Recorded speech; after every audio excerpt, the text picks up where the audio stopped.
Episode of Podcast P presented to you by Prize Picks, a Wave Sports and Entertainment original. I'm with my guys, Dallas Rutherford, Jackie Long. Right now, we are here representing All-Star Weekend down at the Punch Bowl Social. What an amazing venue here in Indianapolis. And we got a special guest, ladies and gentlemen. Who we got, P? Who we got? Who we got? This man right here is someone that I think is one of the most dominant, not just big men, but basketball players we've the most dominant players why did they do that? Players we've ever seen. Facts. He's in my draft. Big Boogie Cousins. Come on! Yes, sir. Thanks for coming on, Bro, What's up with it, bro? why is Hey, P bro, I'm yelling cool, so man. loud? Living life, bro. How you, bro? Love that. Feeling good. You're not too far from college days, right down the road. Yeah, Why is down the P road, yelling yeah. so That weather loud? similar in Kentucky, how it is right now in Indy. Yeah, it's brutal, bro. It's the same. It's the same It's some thing, bullshit. man. I never get used to this shit, bro. I promise. This is a bull. I was just in Cabo, hopped off the plane. I was like, You was ah, in, well, you was in that sun, wasn't you? I was in that sun like You was in that that. sunny delight. Two Like that. opposites, We just bro. gonna ignore that quick flex, though. Yeah, Oh, okay, You know okay. exactly on this, P. I was in Cabo and all that You know what I shit. mean? I didn't pay for the flight, yo. Oh, Yeah. he flexed on us again.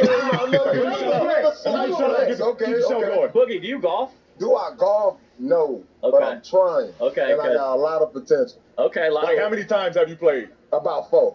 Okay. Okay. About 4 times. Outside, I'm talking like outside of like top golf. I don't Yeah, consider yeah, yeah. top golf like actually going about 4 times. You're And I already don't- a step ahead in my book, knowing that top golf isn't like golf. Yeah, So, you like, gotta you're on consider your I way. think Nah, that shit go. You do? Hell yeah. Nah. Well, shit, I'm a professional. What you said, top golf? Top golf. Oh, yeah, yeah. yeah. I'm pro then. 'Cause I'm in that motherfucker. Yeah. We gotta take him on the next one when we go on for sure. on the Let me trip. know, for yeah. sure. Pete was in Cabo and he said that he shot a 100 this week. So like that's a big step. If you You can shot a shoot 100? underneath 100 I shot or 100. 100, you're better But you than know, like I've been like 95. 120, 130. I've been in that range for the longest. See, I give I'm you not that. even at that point. I'm not at that point Where yet. you keeping score yet? I'm just trying to make sure I can hit it with a little distance, bro. Like, I'm at that stage in my golf career. Just a you know little what I'm bit, saying? Yeah, man. I need Well, to hit that motherfucker consistently. Now you know wait, what P, he gotta get special made golf clubs because he's so tall. I'm saying? So you Same. the same thing. I Okay. haven't even got to that point yet, Yeah, man. yeah, I'm You know, sure. I'm still trying to find my passion for it, but Yeah. I'm taking the steps forward. So Okay. yeah, it's like that. Okay. Yeah. Okay,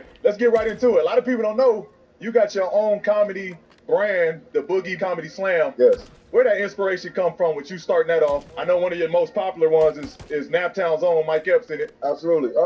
Honestly, it started from childhood. I was that kid that, stayed up. I was watching Comic View. Like, Comic like, View. that was my shit. Like, I mean, you was up late night. I'm late night. Yeah. And you know what happened after After Comic View? the, But that's another We ain't story. talking about that. BT after dark, huh? That credit card. Tip drill. You making that call?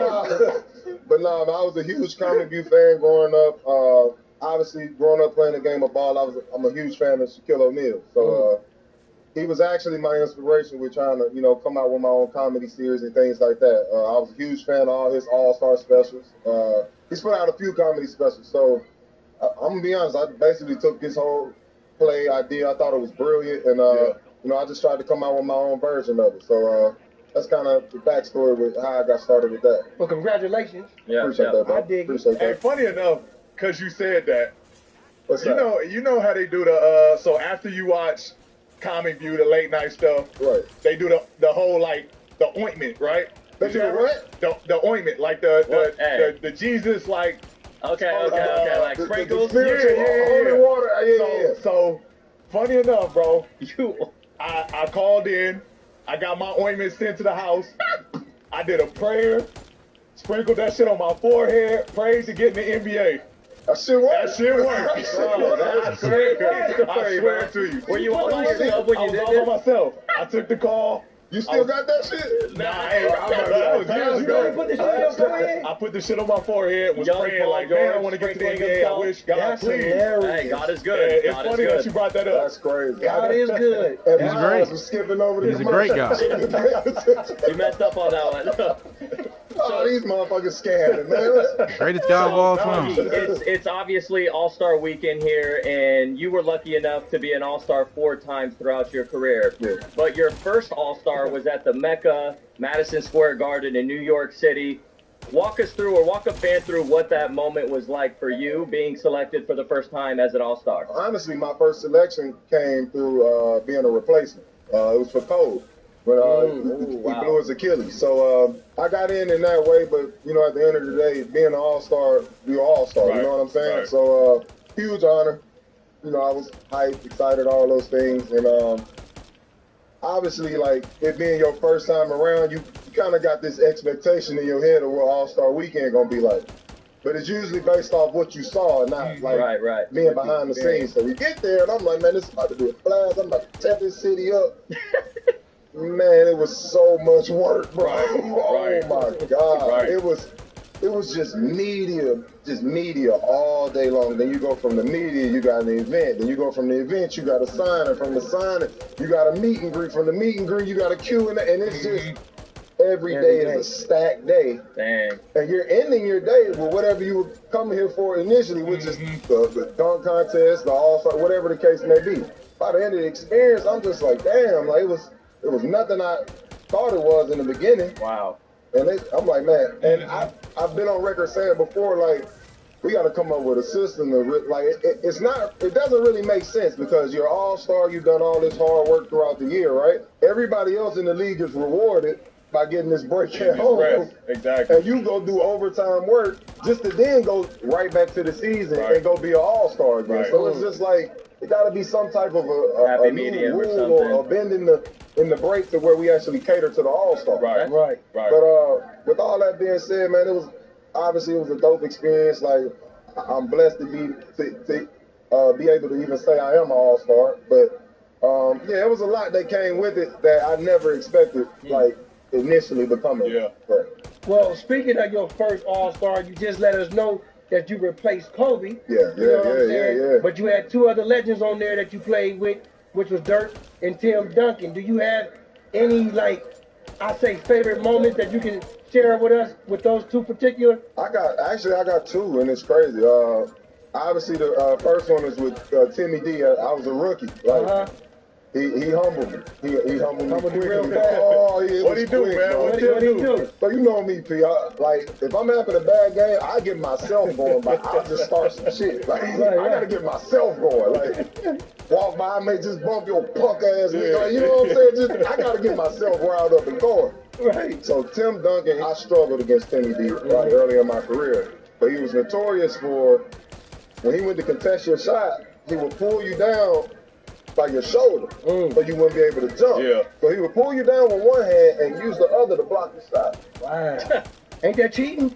That shit drove me crazy. I'm like, yo, Ref, you gotta call this shit, bro. I'm shooting like 2 for 18, and this dude done blocked me 8, 9 times. Like, so I finally just, I muscled up. I just started bodying Tim, and it started working, but it was excessive as fuck. Like, it was excessive, bro. Like, so I got me a couple baskets.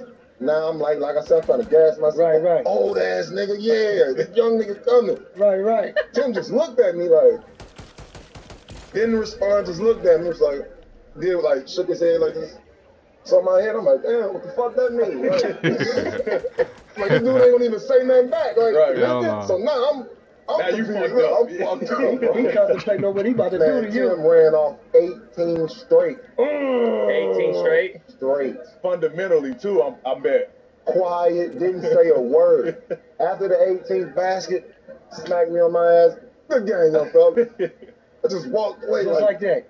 I walked away just feeling like shit. Like, I really just got played, and the motherfucker didn't say a word to me. Like, but Tim did that, and Dirk, I think I got one of my hardest dunks in my career. Like, it was an and one break. I mean, it was an and one, but it was on a break, and I caught Dirk. I bodied Dirk so crazy, and they called it an offensive foul. Like, Dirk ain't taking no charges. Dirk just in the way. His own ass in the way. Just sitting there. They had to save Dirk. I dunked Dirk so crazy, and they called the offensive foul. Bro, I was sick, bro. Sick. And they actually ended up getting a picture of the dunk. So, I grew up, we all had the posters and shit. And you remember, they always caught somebody in their most iconic dunk. Right. So in my head, I'm like, this is mine right there. This is it. I got Dirk ass. Like, it's up. Took the picture. I said, picture fire, bro. Yeah. Don't count. Don't even count. It doesn't even count, bro. When you explain it, Don't even count. Yeah, so in those two moments, like being able to, have those moments with those legends, it's always a cool thing. And you was young too. It's I was like, a baby, man. You got to learn from them, and it's like, come on. Tim Duncan and Dirk can't beat that. You dunked on Dirk. Let's just call it what it is. I'm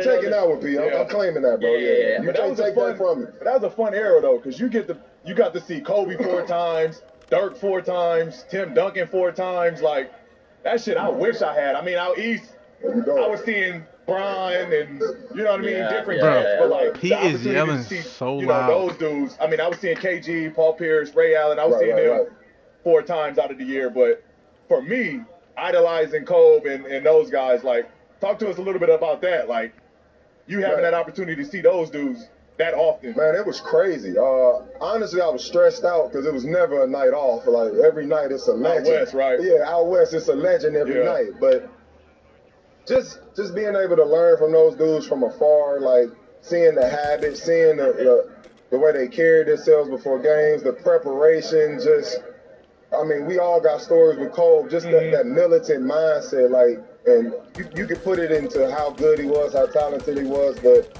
I think Kobe's best skill set overall was his work ethic, and that is a skill. Like, so just being able to see these different things from afar on a nightly basis, and then seeing these guys go out and then perform, like, and it's like riding a bike for them, like, because they've done it so many times, they prepared so many times, and they became creatures of habit. So just trying to learn from afar, pick up those habits, and obviously you see these greats and you look at them as greats, you see how they carry themselves, and you try to, put that same stigma on yourself. So I wasn't in this, situation where I could, have personal relationships with these guys. Some of them I did, some of them I didn't. I mean, that's just how this shit worked. Right. But the ones I did, like, I'm gonna take that to the grave because those are real opportunities. That shit you can't. It ain't no different than me, Jay-Z, and being able to, hey, yo, Jay, you know what I'm saying? These are dudes that have done this shit at the elite level. So just being able to have those type of relationships is always a dope ass thing. What if the promise of better work wasn't just something we dreamed about, but something we found? This might be the one. Or better yet, No way! something that found us. I got the interview. Are we all on the same page? Tired of seeing these $6,400 subsidy ads? 6,000. Shut up, dog. We wanted to take a brief break from this episode to let you know. I don't though. Price Picks, and y'all. I don't. Playing though. against. I mean, I understand you want to take a break, just but because I we're don't. on the subject of. And y'all already know what time it is. Cha-ching! Now back to the show. Boogie, I gotta ask, just because we're on the subject of trash talk, but a clip that has always stuck out to me in your career, and again, physically you're very gifted, and you would bring it to people, but when you were playing against Zach Randolph, and the famous line of like, yo, where I'm from, bullies get bullied, like, when he told you that, like, for a second, were you like, oh man, maybe that was the wrong one, or like, what was that? Were you kind of like, oh, he's capping, or were you like, maybe I should calm it down a little bit? Hell no. There wasn't none of that. Like, me and Bo was big bro. You know what I'm saying? Okay. And obviously, the camera caught he said some slick shit. That shit was playing. It was, I thought it was dope as hell. I'm like, damn, that was some good shit. Like, you know me, P. I'm always trying to say some slick shit. So he caught me with some slick shit. It was dope. But I mean, obviously, being on the outside, you see that type of shit, you think it's way more than it is. But I mean, that shit's basketball. We talk our shit and we hoop. Like, some better at it than others. You know what I'm saying? Some guys don't take that route. Some guys do. It's just that's how the league works. But outside of that, that's just some hoop shit. Debo had a fucking throwback game that night, so he was juiced up anyway. It's feeling good. I put a 40 on his head, so it's cool. There we go. It worked out. It evens out. Shout out to Bo, man. Sounded good. It came with a 40. Shout out to Debo, man. We do want to fast forward. We want to talk about All-Star Weekend 2017. You actually played a hell of a game that All-Star Weekend. I remember that. You was with the Kings. You then get traded after the All-Star game. Right. You get traded to the Pelicans. Bro, walk us through what the hell that felt like. That had to be like hell of emotion, because I think it was in New Orleans too, right? Well, all in all, I felt stupid as hell. Cause it's like, it was like one of them situations where I felt like everybody knew what was going on except me. Like everybody was looking at me, so it was just like damn, what just happened? Like something just happened. Yeah, and it's like confusion, and it's like I don't really know what to believe right now. And obviously you caught up in the moment. It's unexpected, but I mean, in that moment of that video, I just had to tell them, like, just hold yourself together until we figure out what the fuck is going on. You know what I mean? But that shit was embarrassing as hell. Like they ain't come to you at all. Like I had no clue. I found out in that video. Right. When at the time, the PR guy, Chris Clark, I believe, some shit like that. So that's the guy you see come tell me in my ear, like, that's weird. That's what I found out. That's fucked But up. I mean, I'm sure because you know how they do. Listen, Bugs, who you looking at, who you want to pair up with, like anybody you like. I'm sure they had that conversation with you to make you feel secure, not being traded. And then next thing you know, you're getting traded. So it wasn't anything about who I wanted to play with or anything. They weren't. And I ain't gonna say the King. I'm gonna say Vlade. This is Vlade shit. Yeah. You know what I'm saying? Shit. Way to be direct. Yeah. I'm gonna be direct with mine. Y'all know that. But it was some slick shit, you know. And I was in conversations about my extension at the time, all of those things. So it was more so about securing that. So in my head, we had a handshake agreement. We agreed on it. Told me the rumors were rumors. You know how this shit goes. So I had no choice but to trust those words. Like, we had a real meeting, agents involved, all that. You know how it goes. Right. You know the whole process. Right. So in my head, like, all right, we done. We got that done. Right. After the break, I'm gonna get ready to sign it. I'm on with my future. You know what I'm saying? So I was completely blindsided, and I mean that's just kind of the results of what y'all saw. Like, Yeah. So, and in that day, that's when you learn this shit really is like, it's a business, but it's a dirty business. Yeah. Like, you know what I'm saying? Like, That's crazy. But being in I know Sacramento was a little dysfunctional at the time, but then getting traded, going to New Orleans, playing with AD, was it kind of like a weight lifted? Like you kind of out of a bad situation into a newer situation that you had some positive outlook on? Honestly, for me, I didn't really look at it in that moment, like in the headspace I was in. I didn't look at it as like a new opportunity. I kind of felt like I was thrown to the wolves. Yeah. In the beginning, I'm just like, why would you trade me with AD and we like play the same position? So in my head, I'm just like, they trying to like kill me out. And obviously, AD was younger. He was a younger talent, so it just didn't really make sense. Like, so you know, once I kind of spoke with the organization and they kind of told me what their plan was, I'm like, well, damn, this could really be something special because throughout my career so far, this is the most talented guy I've ever teamed up with. Right.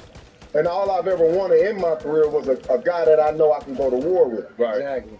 I told myself, shit, we could just make this shit something special. Like, we both got a different skill set. It's something like the league hasn't seen. We had the perfect coach in Alvin Gentry who isn't afraid to experiment and try things. You know what I'm saying? So I'm like, this shit can work. We had Drew Holiday. We all know what Drew can do on the floor. Amen. So I'm like, this shit can be something. Like, and in my head, I'm like, I know I got to take the back seat to this young bull because this is Anthony Davis. Like, you know what I'm saying? Right. So my whole mind is, how can I make this kid better? How can I make his job easy? Right. So once I kind of put myself in that mindset, it was a rough patch because it was a half a season in the beginning. Right. So it was a rough patch. We're just trying to figure out the space and figuring out his habits, him figuring out my habits, making sure Drew is always involved because he's that good of a player. So it was a weird balance in the beginning, but towards the end of that season, we started getting a little flow. So ending that season, I believe we ended up being maybe 3 games out of the playoffs. Mm-hmm. So our season ended early, but with the way it ended, I'm excited for this. Like going into that offseason, I'm really, really excited for this. Like I'm like, we gonna do some damage, bro, and it's gonna catch motherfuckers by surprise. Right. Like, we had a little cap space in the summer, so I'm like, we gonna be able, I know I can get some dogs in here with me. Like that's why I reached out to Rondo, got Rondo in there with us. We added a couple other pieces, so it was the right situation. Going into that offseason, I probably trained the hardest I've ever had throughout my career. I lost a gang of weight, was in the best shape of my life, like because I was that ready to make this shit work. So obviously, things played out the way it did, and that's unfortunate. That's the nature of this business. That's the nature of the beast. That's gonna always be a what if for me and my career, because like what me and bro built in that short amount of time, I knew it was gonna be something really, really special. Yeah. But, shit happens. Do you think you just didn't get enough time? Like you didn't get enough time with AD to really like? Shit, we was rolling, bro. Yeah. No, y'all was. Yeah, I mean, y'all was a tough cover. Like, you got to double both of y'all. Ain't enough people on the floor. And every night it was like, pick your foot. You want to stop? You want to try to stop him tonight? Right, me? Like, right, exactly. So, which one are we gonna be cool with getting 40 and 20? I definitely think we could have had like a Tim Duncan, David Robinson type. For sure. If, obviously everything aligned correctly. For sure. I don't see that. I don't see them ever trying to break that duo up. Like I believe we were that dominant. So short-lived, but that's small sample size is epic for sure. Well, I got a question for both of y'all. Any of y'all can answer it first, because I know y'all both played on Team USA. Okay. And they always show videos of y'all bonding overseas and shit. So I want to ask y'all this question: what's a better moment to bond, All-Star or Team USA? Team USA, easy. But tell the people, shit, don't damn it. I mean, for one reason alone, like Team USA, and I'm not gonna discredit All-Star Weekend, but Team USA obviously has more meaning behind it. You represent your country. You're together a lot longer. Like, you gonna build great memories and moments. You know what I mean? USA is 2 days and you out of there, and it's you competing against each other all year long. And then now you gotta be cool for two days. Like, whereas Team USA, we going against everybody else. Right. You know what I mean? We competing against everybody else. Yeah. And you feel that. Like, you feel that brotherhood forming once you together and you going over and playing other countries. I can't wait to watch the USA team this summer, bro. I thought we had a blast. Bro, what about you? Just a vote. What you think? I'm agreeing with P. I'm rolling with USA. Just everything he said. But honestly, it was better for me because it came with a huge responsibility. And obviously it's not as severe as going, to war or anything like that, but to go somewhere and be the representation of your country, that's like the ultimate honor. Yeah. So it was a big responsibility that came with that. So the only way we knew we were going to succeed is if we had each other. You know what I'm saying? And the worst failure of anything was to come back short of a goal. Like, ain't nobody trying to hear that. Like, you know what I'm saying? We knew that. Like, ain't nobody trying to hear that, bro. So I'm rolling with USA for sure. For sure. Yeah. And I thought it was just cool because, like, you get to see how, like, this person trains. You get to see how this person prepares. Like, what he eats. Like, it was so much shit that I was taking away. Like, let me add a little bit of that to it. Yeah, straight up. So I thought that was, like, just a cool, like, environment to just learn. Like, we wasn't too big. I feel like for us not to still get better and want to learn from one another. Yeah. So, Team USA heavily weighed more than It seems like with Team USA, it's a little bit more, competitive. And, over the last couple of years, All-Star has kind of had a lackluster performance from the competitive side. But just because you brought it up earlier, I'm curious, like, within the Team USA, as far as the media obligations for you guys, is it just more of a fun time with not as much media obligations? Because, like you said, All-Star, you're doing A, B, C, D. Is Team USA just less media obligations? We're here to hoop. We're here to compete. Is that kind of even more so why the Team USA is a little bit more fun for you guys? Well, one thing that kind of changes that is the fact that we're in a different country. Right. So the media that we're accustomed to here or All-Star Weekend, all the members ain't getting out there. You know what I mean? It's only the top dogs of the media game that's going to be able to follow us, like, internationally. Right. So when it comes to the media, it was more so. It was way more chill. Like, it was way more when chill. I think about it. It was way more chill. And it was more so like we get selected on different days. Like, exactly. One practice it may be KD, Draymond, and Steph, and then they don't have to do it for the rest of the week, and then it's another group, and they kind of alternated like that. Because you got to think, it's so many of us. You know what I mean? Yeah. So it wasn't like we were, like you said, it wasn't like we was doing it every day. Right. It was, they might have it, then we might have it, and then somebody else might have it. It was kind of like just piggybacking. But then you got to think, like, these people don't ever see us. Yeah, no, it's probably got to be crazy, though. Yeah, like, you know what I mean? Like, but it wasn't. It wasn't. But in the same sense, it's like, okay, this person had his time with us. All right, cool. They got their little sound bites or whatever. All right, now let me go talk to P on this day. Yeah. You know, so it was. They did a good job of making sure that shit wasn't too much. I got you. That was dope. So, P, we got to talk about it. Obviously, we're in Indiana, back where it all started. I know I have a ton of great memories from you starting your career out here. But what does it mean to you to be back home? Just kind of where the NBA and that life all started for you? I mean, obviously, it's dope to be back here. This is where it started. 9 All-Star appearances. I mean, appreciate that. Yeah. Appreciate that. Upside down, it's a 9 now. No, I mean, it's cool. It's cool. I mean, I got some booze earlier today. Yes. Get out of here. I got some booze earlier today.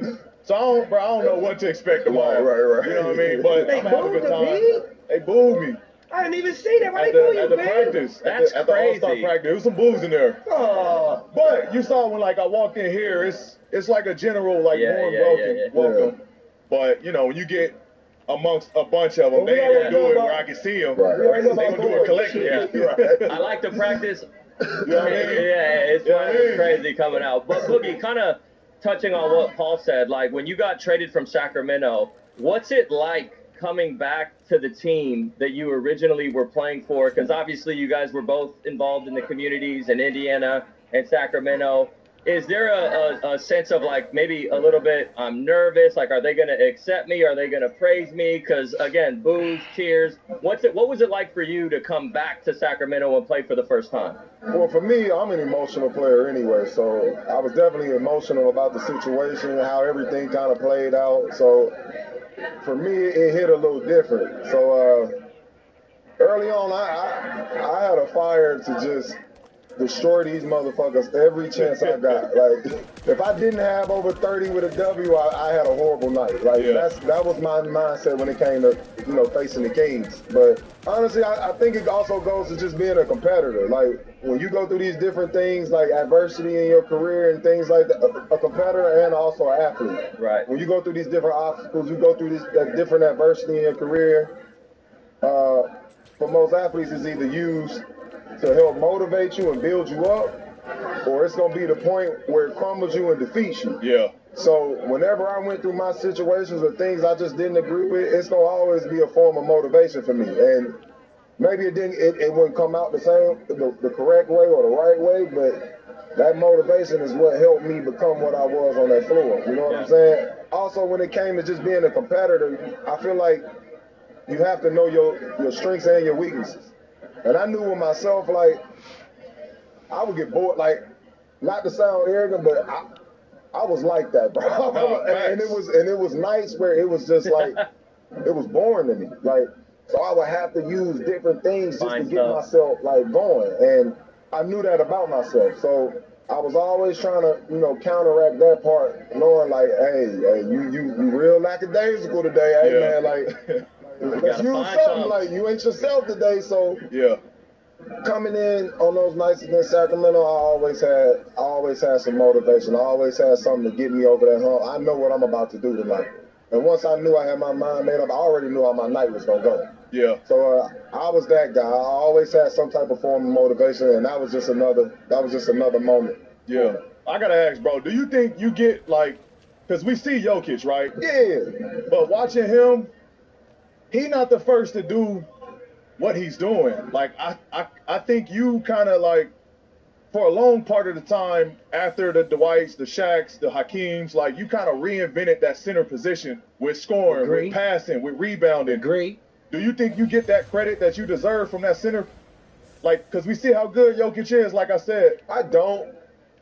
But it was also, and I'm okay with that, like, because one, that's just how this shit go. Like, you ain't gonna always get your flower. It just is what it is. Right. And it may be the opinion of like, the majority, whatever the case may be. But long as my peers know what I'm about and what I brought to this game, that's the part that validates it for me. Yeah. Like, I'm secure in myself knowing that part. Yeah. But at the same time, it was like, I did come into the league. It was at a weird time because when we came in, it was still too big. Yep. It was a real power forward. That motherfucker gonna be 6'10", 260. You gonna have a 7-foot center back there, 280. Yeah. Right? So we came in that era, and I came in in the era to where I really didn't have a position. They really didn't know. They didn't even really know what to do with me. It was, and I understood why, because I wasn't the traditional big. I wasn't out there. You know me, B. I wasn't out there trying to shoot no fucking sky hook. Right. I'm trying to cross a motherfucker up and fade him. Like, you know what I'm saying? I had a little bit complex on that ass. Yeah, but that was always that's how I wanted to separate myself in this game. So I grew up being a fan of Sean Williams. Like, that's Sean Williams that played at Memphis, played New York, all that. That was kind of how I wanted to, you know, carve my way in this game. So to go back to, you know, getting my credit, like, I kind of blame it on the timing of things. There's always a player that came before his time that don't get the credit he deserves. Like, you know what I'm saying? And I just feel like I'm one of those guys, which is fine. Like, you know what I'm saying? As long as my peers know what's up. And then it's the fact that you got these two young boys. I did it on the level that I did it, and we thought it was incredible. These motherfuckers took it to a whole other level, bro. Like, so in my mind, it's just like, I can't be mad at that shit. Like, these motherfuckers are cold. You started this shit, because I think they started it, but they finished it. You know what I'm saying? These two dudes, you talking Joel and man, these dudes incredible, bro. Like, we ain't never seen no shit like this. Like, we got a motherfucker the size of Shaq with Kobe feet. Like, exactly. Like, yeah, bro, it's crazy. So I've grown. It's like, it's always that player that's ahead of his time that'll never really be recognized. And like I said, I just feel like I'm one of those guys that kind of fall in that category. And it's cool. Like, that's just how this shit goes. You know what I'm saying? Yeah. I do want to ask too, have you came to terms or like found peace of where your career is now? Because I know the injuries suck, right? And that's always the what ifs.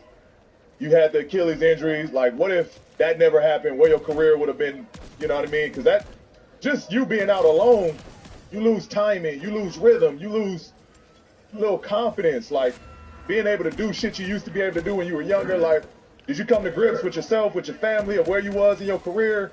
Because I struggle with that. Like, I do shit sometimes. Like, damn, man, I used to be able to do this, that. Like, now I got to reinvent myself, like, time and time after again.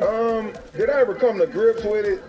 I guess you could say yes and no. I never accept the fact that the label is that I can't play the game anymore. Like, as a competitor, as driven as I've been in this game since I've stepped foot in it, like, the blood, sweat, and tears I put behind this shit, I never accept that. Like, and I could be completely fucking wrong. Yeah. And that's cool too. But I'll never accept that, because I know what I can do when I get on the floor. Right. But I had to come to a peace with it when it came to my family and my situation at home. And honestly, being home and being able to just sit back and people don't realize, like, when it comes to this career, like, this shit take all our time. Not a little bit, not most of it. It takes all of our time. Being a father, being a husband, being like a family member, that shit, motherfuckers be going through it at home, bro. Like, it's not the normal situation, like, being in this career. Right. Like, so it's a lot of stress on your family, it's a lot of stress on your home, and it's always us in the position of trying to play catch up or play fix it, because it's never gonna be right, because all your time is going to this. Yeah. You know what I'm saying? Right. So me being home and me being able to just, you know, get my household under control, like, set the standard, like, being an everyday dad, like, that shit meant the world. Like, just being able to wake up, take my kids to school, pick them up. Like, I wasn't able to do that shit in my career, bro, because we always gone. We always got practice, always something else. We got to do this here. You make it to everything. So a lot of shit, as far as being a family member, gets put on the back burner. And not because you want to, it's because you have to. Like, because at the same time, you're the breadwinner, you taking care of home. You know what I mean? And once I was able to, like, experience that part of my life, like, I fell in love with it, bro. So, and that part helped me really shift my entire mindset. So now when it comes to me doing work or doing business, I'm doing it off convenience. And when I mean convenience, if I can't do it where I'm still able to be home or be away from home only a limited amount of time, I ain't really trying to do that shit. Right. You know what I'm saying? Yeah. Because now home is my #1 priority. So honestly, when it comes to answering that question, did I move on from it? In a way, I did. I never accept the excuses and the narrative that comes with it, But as far as moving on with my life, bro, absolutely. And I'm happy as fuck about it. Like, you know what I mean? That is awesome. I 100% vouch for you. We had our conversations when I'm trying to get you back with us in the Clippers. I 100% vouch. He can still hoop. He's still one of the best bigs. When you was out there, still demanded double teams. It just, I know how this shit go. Right. And so it was a tough battle for me to have, but I'm 100% with you. I think you still productive, still can produce in this league. You still can be one of the top bigs that we've seen in this league. So, I mean, I'm one to give you your flowers here first. Yeah. Appreciate you, bro. We can all attest to that. You, bro. No flowers, bro. Well, I wish it was 2021 again with the team that the Clippers got right now, because that's when y'all first played with each other. And I just want to know from you, P, is there anything specific that you learned from Boogie that you didn't know? Because, you know, y'all would have won. Just tell everybody. This motherfucker been knowing me a long time. That's what I'm saying. A long time. Way back. I mean, honestly, and it was something I knew already, but like his level of competitiveness is beyond what I already knew. You know what I mean? Like, he literally wants to win every time he on that floor. When we was watching him play ones, they playing stay ready game. He wants to win at all costs. And like that was one thing that I was like, when I was vouching for him, like, are y'all serious? Like, we got somebody that wants to win, gonna compete every possession, and we gonna let that just walk away? Like, you want that in your locker room. So, I mean, it wasn't nothing that, like I said, we go way back. Is he a little bit like your teammate now, Russell? Just like it. That fiery, competitive, that edge. Literally on the court, I got an edge. I don't want to be homies. I don't want to be friends. It's me versus you. Nothing else. We be cool later, bro.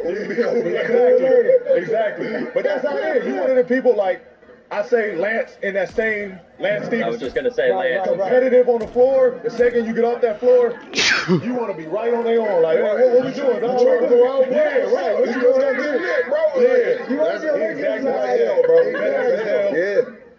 You're the best people to be with. So we both in this media game, right? We call it the new media.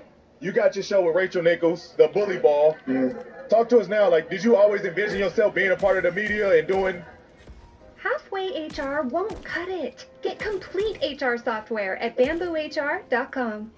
The podcasting and hell no, P. Hell no. I never imagined this shit at all. And I'm going to say it kind of stemmed from, I would say, like a trauma aspect. Like, you know, being in this career, being in this league and shit, you don't get to really control your narrative. You know what I mean? Like, in a way, you could say this shit is like scripted and all that. And what I mean by scripted is, like, they create their characters.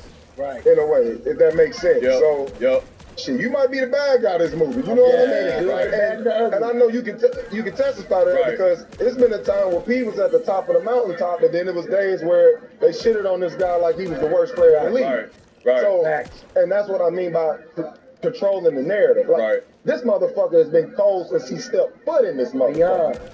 You know what I mean? So it doesn't even make, the guy just said he is a 9-time All-Star, like first ballot Hall of Fame, all of these things, but still and all that, they're gonna find a way to make you the bad guy at times, and then you're the savior at other times. So for me, I never fucked with that shit. Like, cause me coming in, like, my whole mindset is I want to come in, do my job, be myself, and just dominate. Like, I want to dominate and win games. And I have to be myself in order to do that. So the fact that I feel like I can never really be myself, and on top of being myself, it then became where I was demonized for it. Like, I ain't fuck with that shit. So, you know, it also came with the, you know, how my career played out towards the end, and I would just hear these different things of why I'm not in the NBA and outside of me just being injured. Nigga got hurt. Nigga, that's how this shit go. But it was so many narratives, like I'm a cancer in the locker room, I'm this, I'm a distraction. And it's just like, God damn, like, how a motherfucker get 12 years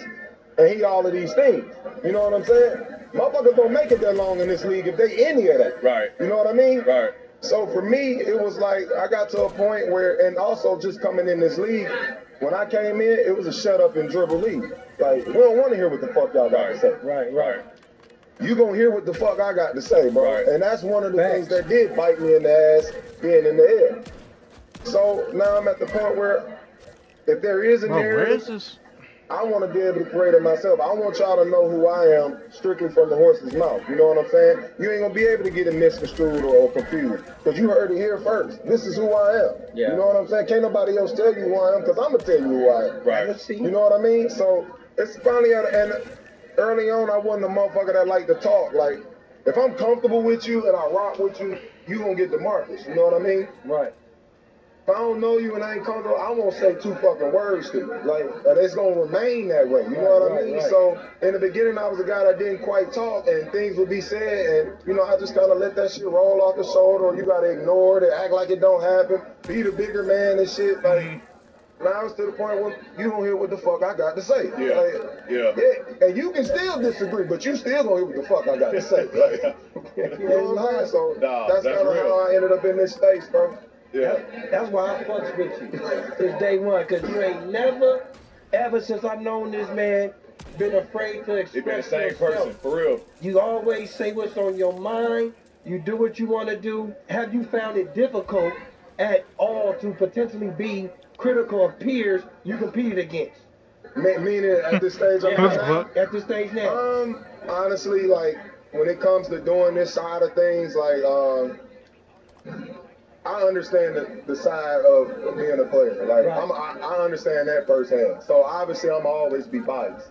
But learning this business and shit, you also just being in it, you gonna learn the other side of it. So obviously, it's gonna always be some type of a balance. It's a balance of being a professional. It's a balance of being under an organization. So it's a balance. Right. When it comes to just being critical, like, I have no problem being honest because that's who I was when I was a player. Yep. Hey, if you fucking up, bro, I'm gonna tell you fucking up. But guess what? When I'm fucking up, I need you to come be honest with me, bro. Yeah. Because that's the only way we gonna reach this fucking goal is Right. being honest and holding each other And you ain't accountable. taking it as he's bringing you down. You like, Nigga, tell me, coach right. me up, bro. Hey, hurt my feelings. Right. But hey, don't be no when I come back and do it to you. You know what I'm saying? Because at the end of the day, it's about reaching a goal. Right. So it is a balance. Sometimes it's difficult to keep that balance. I never want to be the OG where it seems like I'm bitter or I'm hating on the young guys. That's never my purpose. I want to uplift all these young dudes. Yeah. I want to drop as much knowledge as I can to all these young boys. I want these dudes to succeed. I want them to figure out this game because it is a game within the game. Yeah. You know what I'm saying? And my mistake shouldn't be yours, or his mistake shouldn't be yours. You know what I'm saying? Right. And that's also our purpose with, you know, moving through this shit. You always got to help the next young nigga up. You know what I'm saying? Facts. So, like I said, it's hard trying to find that balance, but when it comes to it, my intentions gonna always be the purest shit. And if I am talking reckless, then it's probably something we got to figure out anyway. Yeah. You know what I'm saying? Exactly. So, but for the most part, I'm here to uplift these young dudes, man. I'm here to tell our side of it. I'm here to help control their narratives. Yeah. And we got to get away from that old school shit, because that shit outdated and it need to be updated, bro. Yeah, even our iPhone get updated. Yeah, you know what I'm saying? And it's time for this shit to be updated. Right. And that's just where I'm at with it.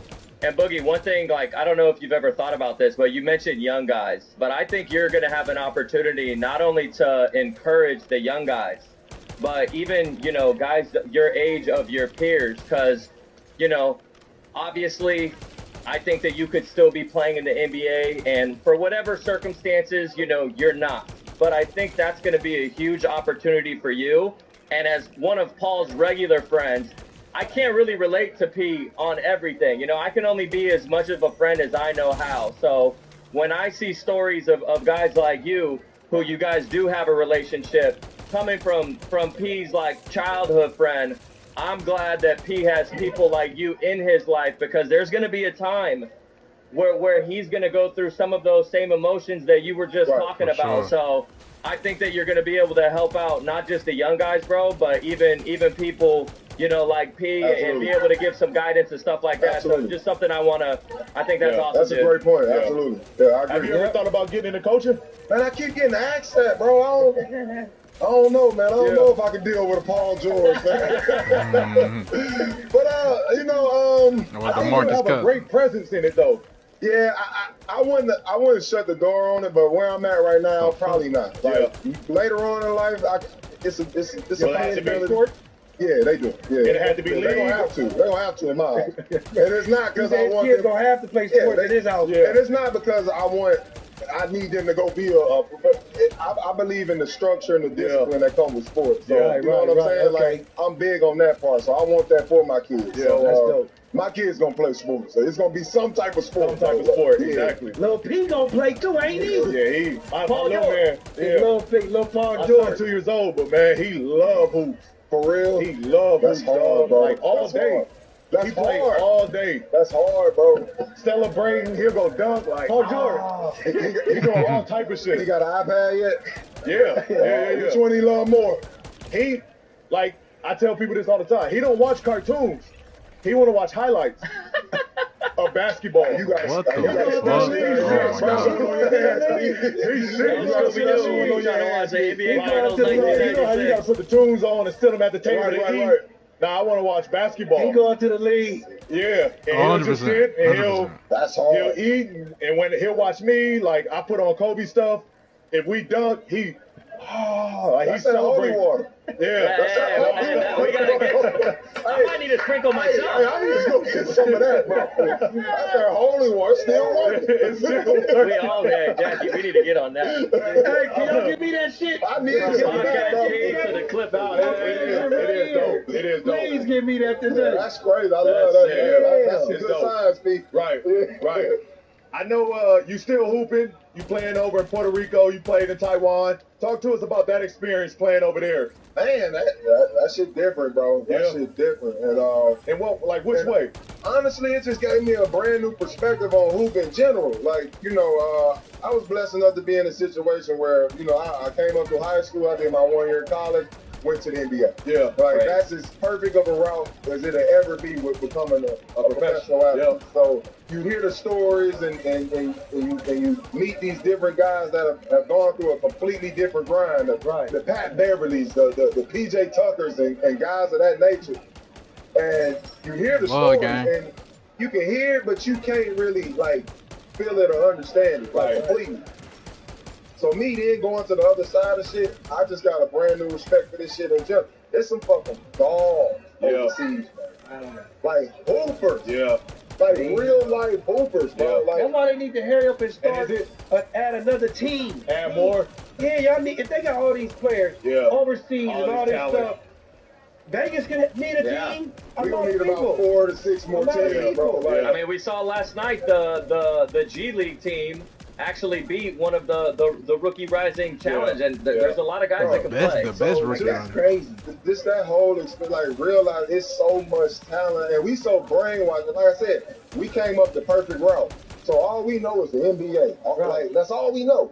So in our head, this is the top of the top. Like, and I'm not saying it's not. All I'm saying is it's so much fucking talent out there that's undiscovered, that's unheard of, that went under the radar, and I'm looking at these dudes. It's like it's no way you're supposed to be in the NBA, bro. Like seriously, So it was more so that and just gaining a new respect for these dudes with that overseas grind. You know what I'm saying? We got it so good when it comes to this NBA shit. Like it's on some diva shit. Like we pampered hand and feet. Like for example, my experience in Puerto Rico. Every game you're driving in that motherfucker, so it may be a game 5 hours away. What? You gotta drive into you it. Drive to the game. What? You go play. Like y'all in high school. Drive back. Then you drive back. Wow. And it could be 5 hours away. 5 hours away, bro. That's and you crazy. imagine, right? And we 6'9" and up, bro. You like, get out that car. In that car. It ain't no car. It ain't no car perfectly comfortable for us. Like at some point, that motherfucker's gonna lock up. That's kick in, ain't it? So you sitting for 5, hop out, go play a full game, 38 minutes, full game of 5 hours like this, like literally like this. They probably some boo-boo buses too. It ain't like that. You got to drive over there. Oh, you. That's cool. I gotta be ready, man. I gotta be ready. Hey, who was that got in your car today? Zubac, right? When Zubac got in your car? Wasn't that Zubac? Yeah. Couldn't fit. He couldn't fit in his car. Oh my God. Yeah. Look.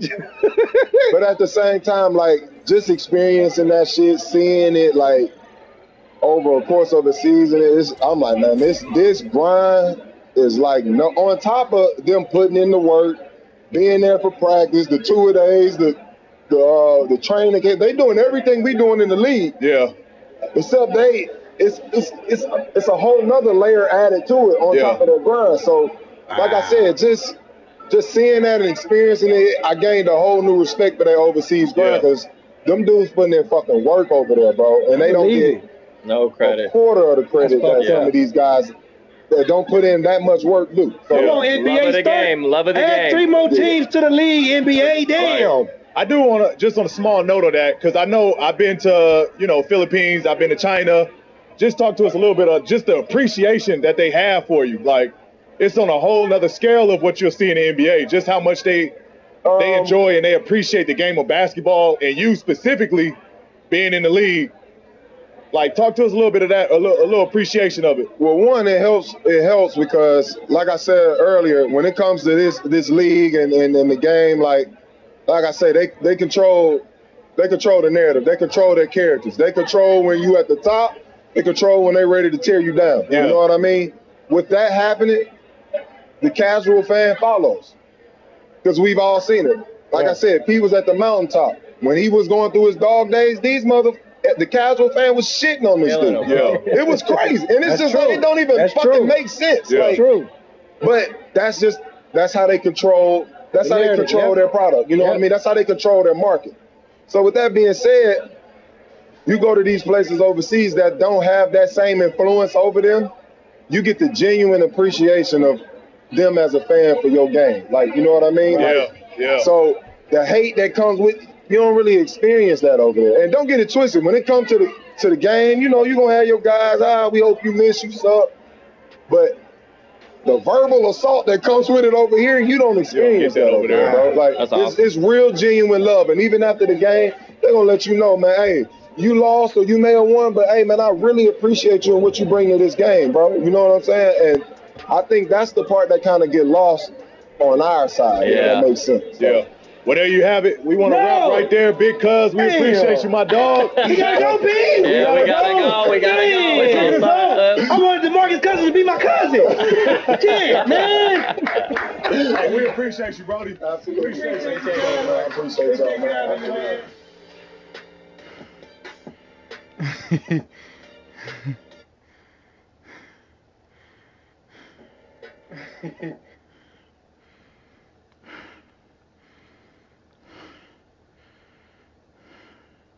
Nowadays I only can be honest.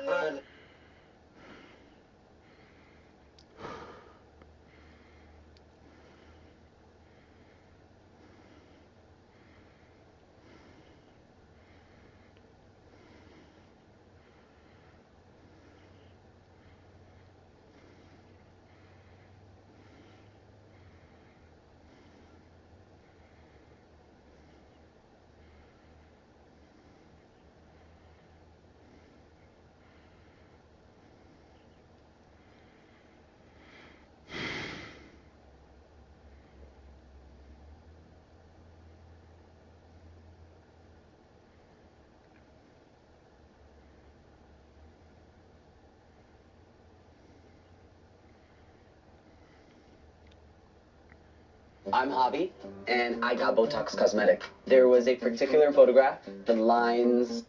You make dreams come true. What's up, everybody? Welcome to the Draymond Green Show YouTube channel. Make sure you hit that subscribe button. Make sure you like the post that you love. But you can get everything the Draymond Green Show right on our YouTube channel. So make sure you subscribe. Check that out. Thank you. What's up, everybody? Welcome back to the Draymond Green Show. This next guest, I am extremely honored to have on the show. Cryo Freeze has to be. I played AAU growing up with the family, and we would practice. Well, before I played with the family, I played with the Michigan Mustangs. But then I played with the family, and we would practice. That's crazy. And this guy right here is one of two guys who I'll say built Detroit Country Days gym. That's Chris Webber is the other guy. And this next guest that we have on, Shane Battier, who's an NCAA champion, two-time NBA champion, the 6th pick in the NBA draft, two-time All-NBA defensive second team, NCAA Final Four most outstanding player, Shane Battier. Welcome to the show, my friend. Hey, my brother, appreciate you. Thanks for having me on. You know, the resume, you know, I tell my kids now I used to be somebody, so when I hear my resume, it makes me feel good, because my kids don't believe I used to be pretty good. Get in on the action with the DraftKings Sportsbook, an official sports betting partner of the NBA. New customers who deposit $5 or more can get a no-sweat bet up to $1,000 back in bonus bets. How cool of a deal is that? All you have to do it. Oh my gosh. You know what's funny? Oddly enough, I have a 7-year-old son, and he likes to race me. He tell me, like, you're old, you're slow, Daddy, you're slow. I don't have prior I'm like, dude, I'm still out there running up and down the course, so I can only imagine what you have to deal with. Oh my gosh. I coach high school basketball. My son's a sophomore, he's 15 years old, and you know, I had to, you know, grab these kids by the collar a couple times this year and say, just trust me. If it worked against Kobe, it's gonna work for you. All right, just trust me. Just trust me on this. Absolutely, that's hilarious. That's hilarious. But I mean, just going back to high school, obviously, just mentioned Detroit Country Day. What was that experience like for you going to Country Day? I know I read some stuff in the book, which we'll get into, but just like share that experience with me. I have actually one of my best friends in the world, Benny Fowler, went to Detroit Country Day. Yeah. Grew up going over to Dumar's house, and you know they all went to Country Day.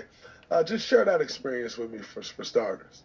Yeah, well, it's funny. You know, I grew up in Birmingham, suburb of Detroit, and I had never heard of Chris Webber when I was growing up. You know, even though he went to school 15 minutes away, and I love, you know, I love basketball, obviously.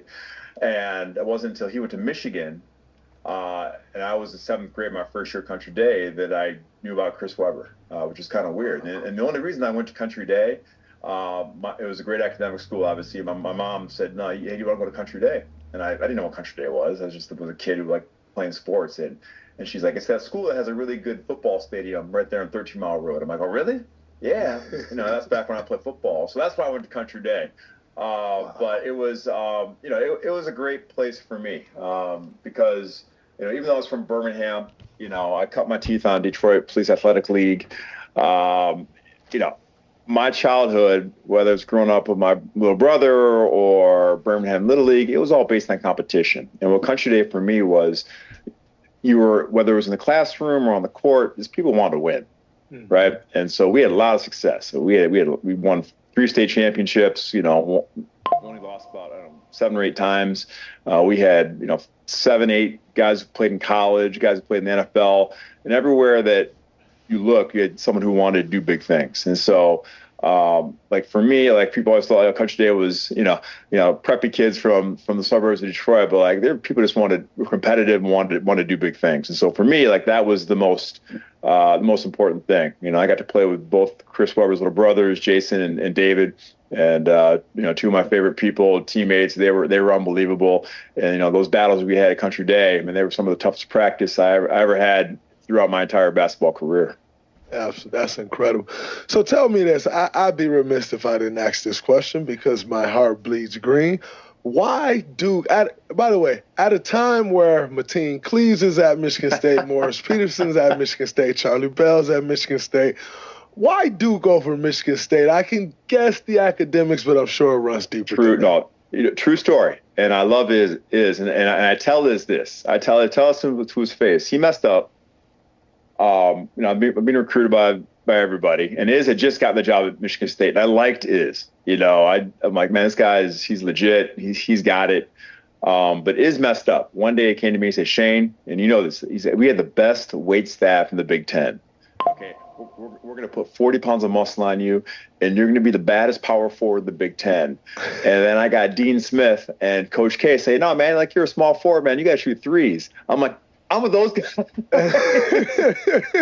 that was the reason why. That was like the main. I didn't want to be a power forward. I didn't want to, put 40 pounds and bang guys. I wanted to be a small forward and shoot threes. So that's why I went south. That's true story. True story. That is so interesting to me because I came into college as a power forward, right? And now I'm looking at all of these things like, wait, this guy's too small to be a power forward. He needs to be a small forward. So ironically, I start at the small forward position, and where do we play? We're playing at Cameron Indoor. We're playing against Kyrie Irving. That's one of the 6 games Kyrie Irving had, and he had 31 points. And I caught myself going out there playing the 3 that year, my junior year, and I told Coach Izzo after that game, I said, hey, Coach, I think I'm going to just move back to the 4, man. This 3 spot ain't working for me. You got to chase these little guards off screens, off pin down. Like, I'm going to just go back to the 4. So I was actually the total opposite, but I thought I wanted to be a 3. That's funny. Well, it's funny. I mean, obviously, like, I think you and I are 2 of the originators of small ball 4. I mean, absolutely. I mean, it's whether you came first or I came second, well, whatever. Absolutely. We were the first, like, small forwards. People ain't gonna talk about how Draymond Green changed the game. And now the game is obviously so changed and it's positionless. They ain't gonna talk about it. But like the ability to guard a 4, and no matter how small you are, that's the skeleton key, man. I mean, you're obviously you're one of the greatest defenders of NBA history, and you guarded 1 through 5. They say like 1 through 5, but you could guard 1 through 5. But like what your special skill was you're able to get up and use leverage, against 7-footers who are outweighing about 40 pounds. It's not about strength. It's just about like knowing how to use your body, knowing about angles, knowing leverage, and so I look back on my high school days, I was a back to the basket 5, but I learned how to do that. And so when I transitioned to be a small forward in the league and a 2-guard for a majority of my career, I never lost that. And that's the skill that unlocks everything. So for these young guys, they want to step out, shoot threes and turn a face, but it's like, if you want to play and be super valuable to your team, learn to guard the post, learn to guard pick and roll. Because you'll always play, and that's no one ever talks about that. And so I'm glad I'm here talking to you. You're like the one guy in the entire history of the NBA who gets what I'm saying. Am I right? At 1,000%, it's crazy because you'll see young guys now. And to your point, they don't have a clue of how to guard the post. And here's to take it even a step further. People stop teaching post defense because guys start posting up. Well, now the game is changing back and you're starting to get guys posting up again, and no one knows how to play post defense anymore. And especially when you get guys coming from college, the first thing these guys come from college they do, they put their chests out. And I'm like, you cannot guard the post with your chest in the NBA. Guys hitting your chest, they're spinning off you. You just can't guard that way. Yeah. And so it's interesting that you say that because I think the key actually to my career, and to your point, the key to my career was that my whole life, I was the biggest guy in Saginaw. So my uncle had me dribbling the basketball. Coach Speedy told me, man, you can't just be a 5. But my whole life, I would play the 5. Now, I played a point guard offensively and post up some and bring the ball up the court, make plays. But I played the 5. And so once the NBA turned to small ball, you'd see teams like, that guy is 6'6", 6'7", too. We'll put him at the 5. But my whole life, I learned how to anchor a defense because I played the 5. And so to your point, I think that's a great thing for young guys to learn, how to guard the post and how to guard pick and rolls. Yeah. I mean, we play for 2 of the best, college coaches of all time, and Coach Izzo and Coach K, too. That didn't hurt. But, the ability to guard, pick and roll, be able to switch off on pick and roll, to do every single coverage, you just don't see guys who are that defensively just, versatile and have the IQ to be able to do all that thing in every situation. It's a huge, huge, huge advantage for these young guys if they get that teaching and that coaching. Man, you don't know how surreal this is for me right now. And growing up and just hearing your name and knowing you was from Michigan and to be doing this interview right now is blowing my mind. So thank you. Before we move away from your early days, something in Michael Lewis wrote in 2009 article that the the inner city kids who you play AAU with treated you like a suburban kid with the white game, and the suburban kids who you play with during the regular season treated you like a visitor from the planet where they kept black people. How was that navigated for you? You the only child out of school with a black father and a white mother. Like, how was that? We're now 20 years removed from that.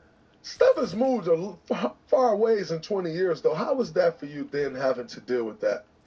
You know, Dre, it was the hardest thing I ever had to deal with as a kid, but it was the best thing that ever happened to me, right? I never belonged anywhere, ever. You know, I grew up in Birmingham, but we were poor. I mean, you know, I still remember what a government cheese sandwich tasted like. Like, I never had people, you know, from my school to my house, because we had like holes in the roof when it rained. You know, I was putting pots underneath the holes, and so sports was the one place, and basketball especially, that like I belonged. And I realized at a young age, like, look, when I win and I help my teammates and my friends win, like, they don't care that I'm, you know, half black. They don't care where I'm from. They just know, hey, you can play, and that's the beauty of sports. And so I became like obsessed with just winning. And it wasn't even about like what I did. It was like, what do I need to do to help my team, my friends win? And so that was my entire game, from literally from kindergarten all the way to my last day in the NBA. It was just like, man, I just gotta win. I just gotta win. And so, you know, I had no one to talk to. You know, this is before the days, you know, mental health was even invented, right? So no one's talking about like the anxiety or depression back in the 80s. You know, you just kind of sucked it up. And my parents couldn't understand, my friends couldn't understand. I just felt like alone and isolated. But the one place I made people respect me was on the basketball court. And so that was the most important lesson. And I learned this lesson when I was like in first, second grade, that I carried with me throughout my career. And it's always about winning, man. That's all that matters. If you win, doesn't matter who you are. And so that was the hallmark of my entire career. So it was the hardest thing I ever had to deal with as a kid. But it was what made me who I am today still. Winning cures all. It does. I want to get into an early part of your career. I know everyone talks about the Miami Heat days, and rightfully so. That's where you won the championship. And that's always going to be the most respected, and we'll get into that. But I want to talk about something in your career that I thought. Hardee's 2 for $5 breakfast bake goodness into your morning. Choose a biscuit with sausage and egg, biscuit and gravy, or a country fried steak biscuit. Any two, just $5.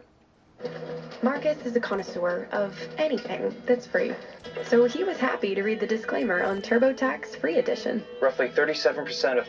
Had a huge impact on your career, and I just want to know your take on it. Playing with Yao Ming in Houston, you end up with 7 or 8 signature shoes with a Chinese shoe company. One of the first guys to sign over with the Chinese shoe company. How was that playing with Yao, and what impact did it have on you outside of the game of basketball, because his brand was so big and reached so far? Yeah, man. First of all, Yao was one of the best teammates of all time. And, you know, you talk about a guy who worked, who cared, who brought it every single day, never made excuses. I mean, it was a superstar. I mean, he's every teammate's dream, every coach's dream. You know, you saw how much stress he put on himself to carry really, like, you know, 2 billion hopes and dreams of his countrymen in China on his shoulders. And he did it with amazing grace. And even though he could never really stay healthy enough to sustain a long career, I mean, man, he was so good as a teammate. You know, like, Yao could never really train in the summer, so he was always kind of like out of shape when he showed up to camp. But by Christmas, he finally got in shape. And for like 2 months, man, like, I'm telling you, like Prime Shaq, like Dwight Howard, young Dwight, they couldn't do anything with him. I mean, he was like the best player on the planet. And then he got tired after about that 2-month run, and it was fatigued and wasn't as good. But like for that 2 months, like, no one could do anything with him. So first of all, he was an amazing teammate, amazing human being. I love him. Secondly, he brought me to a place in the world that I never thought I'd be. You know, every kid dreams about having their own shoe. And when I signed with Houston, Pete came to me and said, "Hey, we want you to be our our international spokesperson. I never heard of Pete. All right, so I'm like, all right, like they're paying American dollars. This is the time when like Nike, Adidas, they weren't paying anything. So I'm like, all right, yeah, cool. So for 10 years, I went to China every year and toured the country, and I've seen every part of China, and really learned to love just the people of China, because they love hoops. They love hoops. They're knowledgeable. They love family. They love education. All things that I was about. And so I've done everything, and like I'm way more famous in China to this day than I am in America. Not even close. Like I hosted the Chinese version of Saturday Night Live, and I don't speak Chinese at all. Yeah, I hosted it. Like something like 150 million people every weekend watch the show. I hosted it. Damn. I was on Chinese Oprah. I have my own commercials. I have like 100-foot billboards. There's a statue somewhere of me in Beijing. I couldn't even tell you where it is. And so like the things I saw in China, it was nuts. But it was a great experience for 10 years, and I have y'all to thank. Do you ever go back there now and do some things there now, or have you not been back? I haven't been back since COVID. But when I go back, when you go to China, everyone has a nickname. And at the time, President Obama was the president, and because of the way I talk and I'm light-skinned, my nickname was Mr. President. And so every city I go to, I have a press conference, and people will be like, Mr. President, Mr. President, how do you find Shanghai? And I'd always say, it has the best beer and the best-looking women. Then I go to Qingdao, and I'm like, Mr. President, how do you find Qingdao? It's got the best beer and, the best looking women. And so I laugh. So I still walk down the street sometimes, and someone from China will say, hey, Mr. President, I'm fans of you. So I look forward to going back someday. That's incredible. And speaking of y'all, you also, obviously, T-Mac was a part of those teams as well. Yeah. We had T-Mac actually on the show last year. And we spoke about winning and health and the different things. What was that like during those years of where you guys couldn't quite get over the hump of getting out of the first round, and the beating that you were watching T-Mac take due to that, but all of you guys had to deal with that. What was that like? Yeah, that was the hardest part. That was probably the worst part of my NBA career, just not being able to have a real NBA championship run. We had the talent. It just never seemed like we had the right health. My first year in Houston, I'll never forget losing Game 7 at home. It's hard. I'd never been to that situation where I thought we were going to win, and we're up, 4 or 5 points with 2 minutes to go and lose the game to Utah. That was a really good Utah team with Booz and D. Will and Okur. But but to lose Game 7 at home, man, that really stung. And like you always assume that oh man, we're gonna get back, and we just never did. We never did. And one year T-Mac was hurt, and we actually beat Portland, and then lost in the second round. But it was tough. T-Mac was unbelievable, man. I mean, he was so talented, and again, he had some injuries, so he wasn't as explosive as he was earlier in his career. But I'll tell you what about T-Mac, he's the best passer ever played with. I mean, really, people don't give him credit for his passing. He was an amazing scorer, and he was explosive and all that. But man, he was he always put it, on time, on target. I used to yell at LeBron and D-Wade, and I'm like, dude, you want assists? Hit me in the chest. And they'd be throwing it at my ankles. Or T-Mac never missed a pass, never. And so, that's the one part of T-Mac that I always say, you have to give him his flowers. He's the best, one of the best passers of our generation. Wow, that's interesting. To play with LeBron James, I would have never guessed that. I would have never guessed that. LeBron used to throw the ball to my ankles and take me off my shot. LeBron, you want triple doubles? Hit me in the chest. I'll make a shot. I can't promise you if you hit me over here. So, he got better. He got better. But D-Wade and LeBron, that's the thing that drove me crazy about them. As great as they were. That's hilarious. That's hilarious. That leads us into our next topic. You joined the Heat. LeBron's second year there, which they were coming off a finals loss. What was the energy like going in there with the Heatles team who was expected to be everything, and now they just lost in the finals to a Dallas Maverick team who they were way more talented than, expected to kind of run the first 2 games and then lose 4 in a row. What was the energy like with you going in there after that? Well, first of all, Dre, like I was like everybody else. When the big three came together, I was rolling my eyes, being like, "Oh, come on, man. Like, really, really," you know. And so, like, I was playing in Houston, and then I got traded to Memphis, and I was like, "Come on, man, just calm down." Like, you know. So I was like everybody else. But as soon as they lost to Dallas, I was my first time I was ever a free agent in my career, and I'm like, "Huh, I have never won a championship. They're going to win a championship. I should go to Miami." And that was my thinking. And so when I got there, and I was always like, I'm not a Miami guy. Like, that's not who I am. I'm from, Midwest. I'm from Detroit. Like, and, the thing that struck me about that team was I think they learned a lot, and they really got humbled by Dallas. And the edge that team had going back the next year, I'd never seen a team like that. And I'll never forget ring night. It was after the lockout.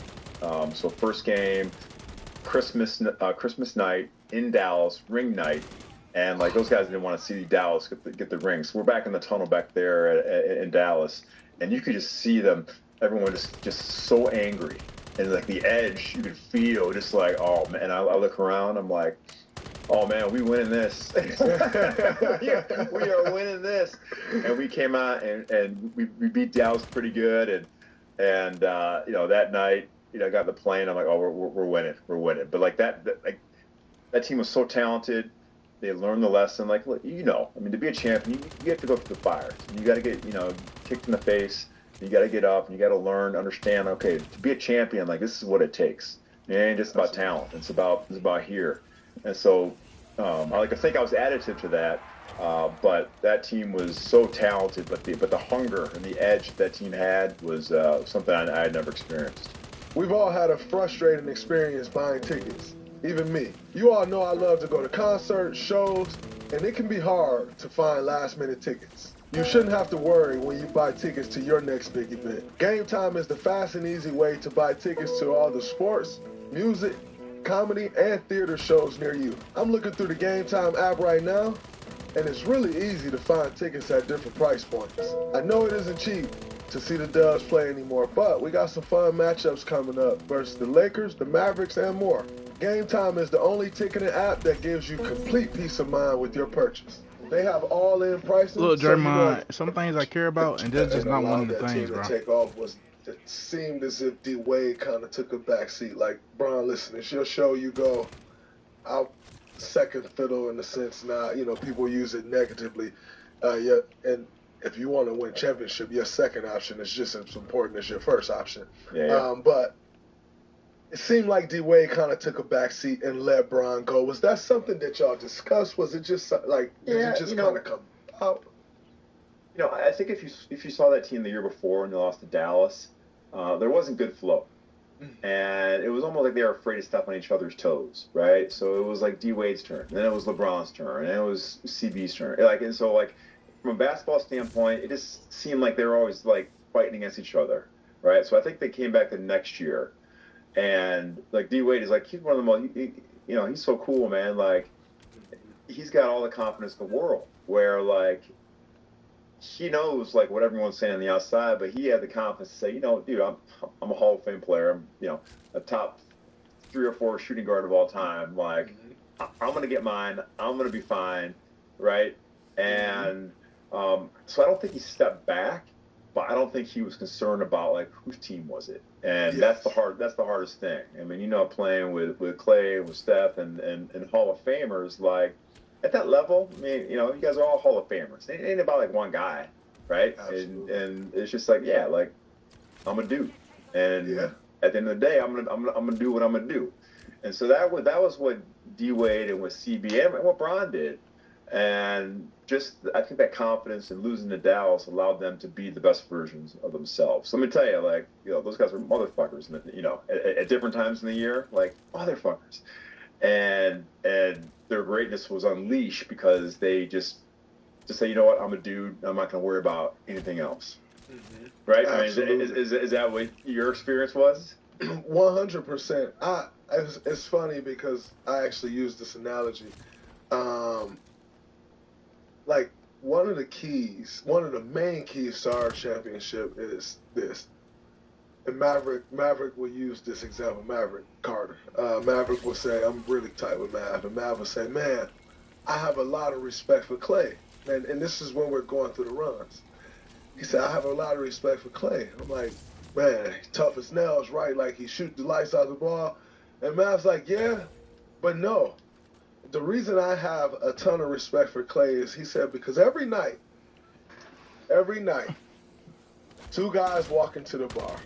It's Steph, it's Klay Thompson. And every night, Steph say, 'All right, you see them two girls? Mm-hmm. I'm taking the pretty girl, and you got to take the ugly girl.' He said, and every night, Klay say, 'All right, I'll take the ugly girl, let's go.' For sure. And take one for the team." He's like, because as great a shooter as Klay is, he go and guard the best player, and yet he's never going to get the credit that Steph was.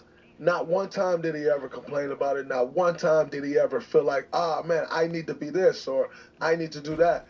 Always confident in himself, always comfortable in his own skin, didn't care what anybody else had to say. And to me, that set a tone for the team because you're the second best player on the team. You're the second option, and you take that approach every single night. How can anyone else take a different approach, you know? And I think that was, to your point, that was huge for us. Like, just Klay's demeanor and willing to, like, talked about it with Chris Paul. Klay going to guard Chris Paul and Klay going to guard Kyrie Irving and, like, all these guards. He could be like, no, I don't want to guard those guys. That Steph is... Now, every single night he did that, and it made such a difference in our team. It was for the better. I tell young guys all the time, I say, look, no one has ever asked me how many points, did you score in your career? Couldn't tell you. Like, how many points you have in the finals game 7, Shane, No one's ever asked me that. No one ever. I get 2 questions about my career. They say, where do you keep your rings? And how was it like playing? Which one you want to wear that day, right? And so, like, when you win, they don't care about your stats. They just care that you were part of that team, and they care that you're a champion, and that's forever. Like what you did in that moment, you may have hit a big shot, but, like, no one cares about your stats. And so you want to be remembered, win. And be a part of it, and be on the floor. And legacy, that's legacy. Legacy takes care of itself. It ain't about the stats and the numbers you put up. 100%. Have you played with a player as good or against a player as good as LeBron was? Like that 2011, 2012, 2013 season where he was really out of this world? He was. Let me tell you what, man. For as good as you think he was that much better. Look, and I'm biased. I know this. But people are saying LeBron or MJ. I said, you know what? LeBron did something twice that I don't think Michael Jordan could ever do once. He won 2 NBA titles with Shane Battier as the starting power forward. All right. So that's it. That's I'm biased, but I don't think I love Mike. We're the greatest of all time. But LeBron did it twice with me as his bum ass power forward and dragged me across the finish line. That speaks to how great LeBron is. But look, the force, the intelligence. He didn't have a weakness when he was in his prime. He's still playing amazing now, but I mean, just there's no answer. There was no answer for him. And he was like a queen on the chessboard, and just do everything. And so it made my job certainly easier. But I loved playing with him. He was as great of a player was, even better teammate. And he cared about his teammates. We always got the newest Beats by Dre, and whatever LeBron got, we got. So like he always took care of us. He always came to my charity functions. South Beach Batioki for Battier Take Charge Foundation. He always grabbed the mic. He always sang. Stuff like that matters to a teammate, and so I will always, I always stand for Brian. That's my guy. There was a young guy in the 2012-2013 season that hit his first game winner on you guys walk off in Miami. Yep.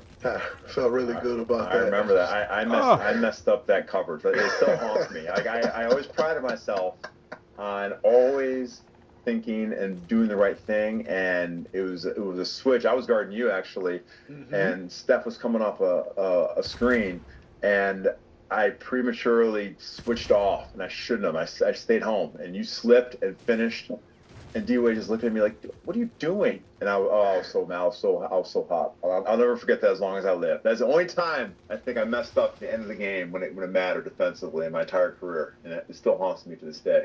Ironically enough,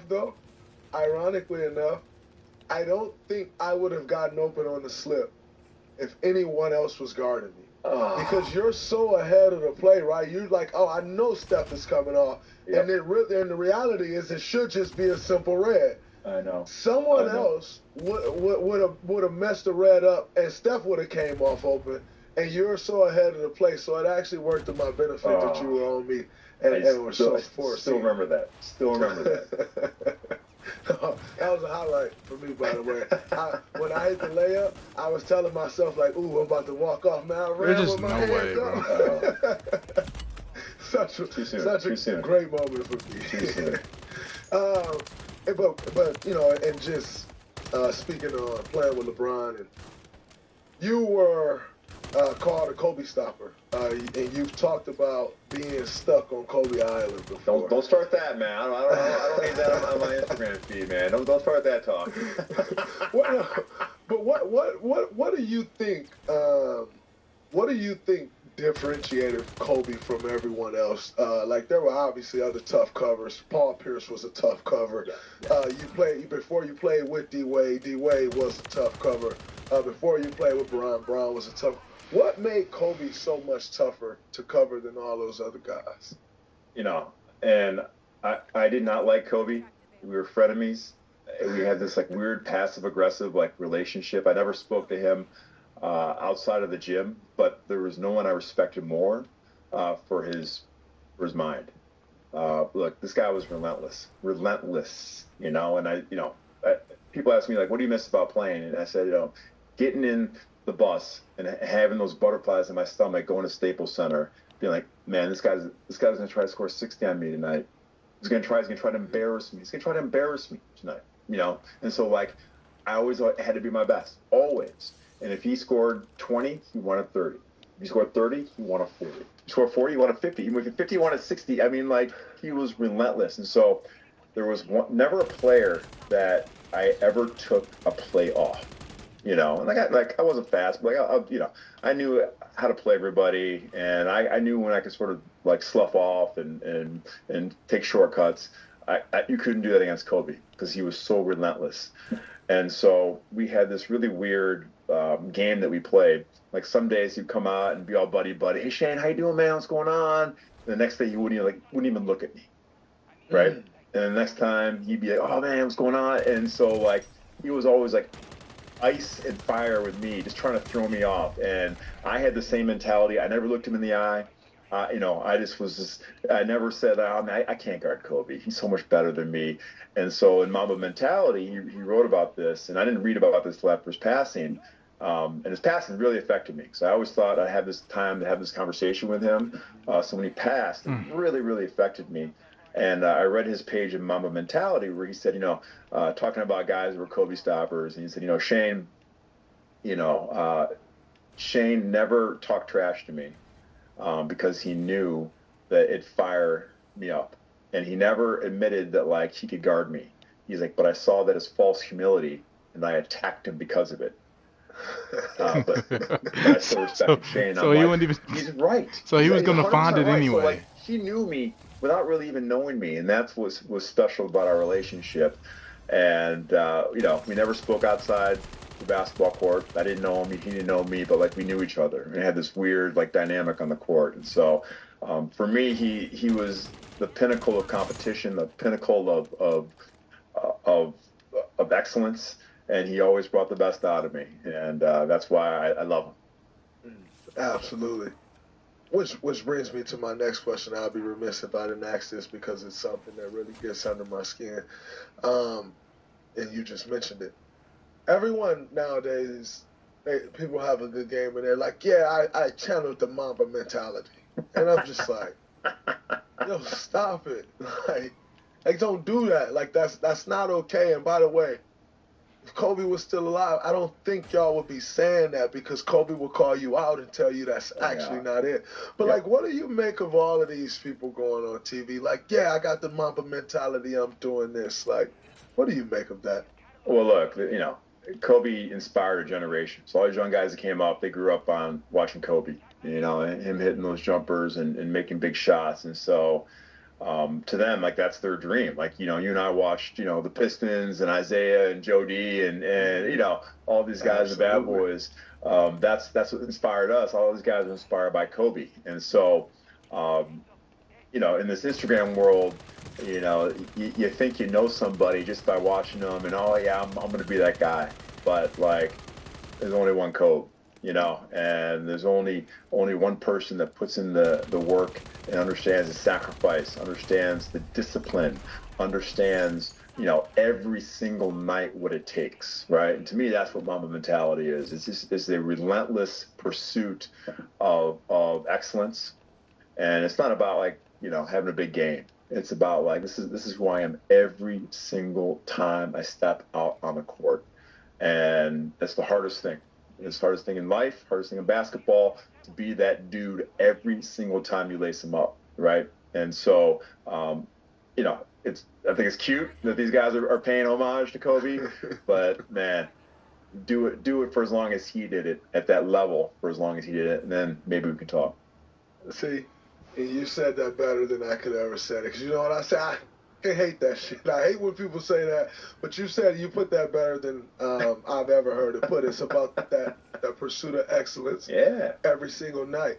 Because people don't understand that. Like, when you got to do it night in and night out, these young guys come to the league and they like, I want his spot.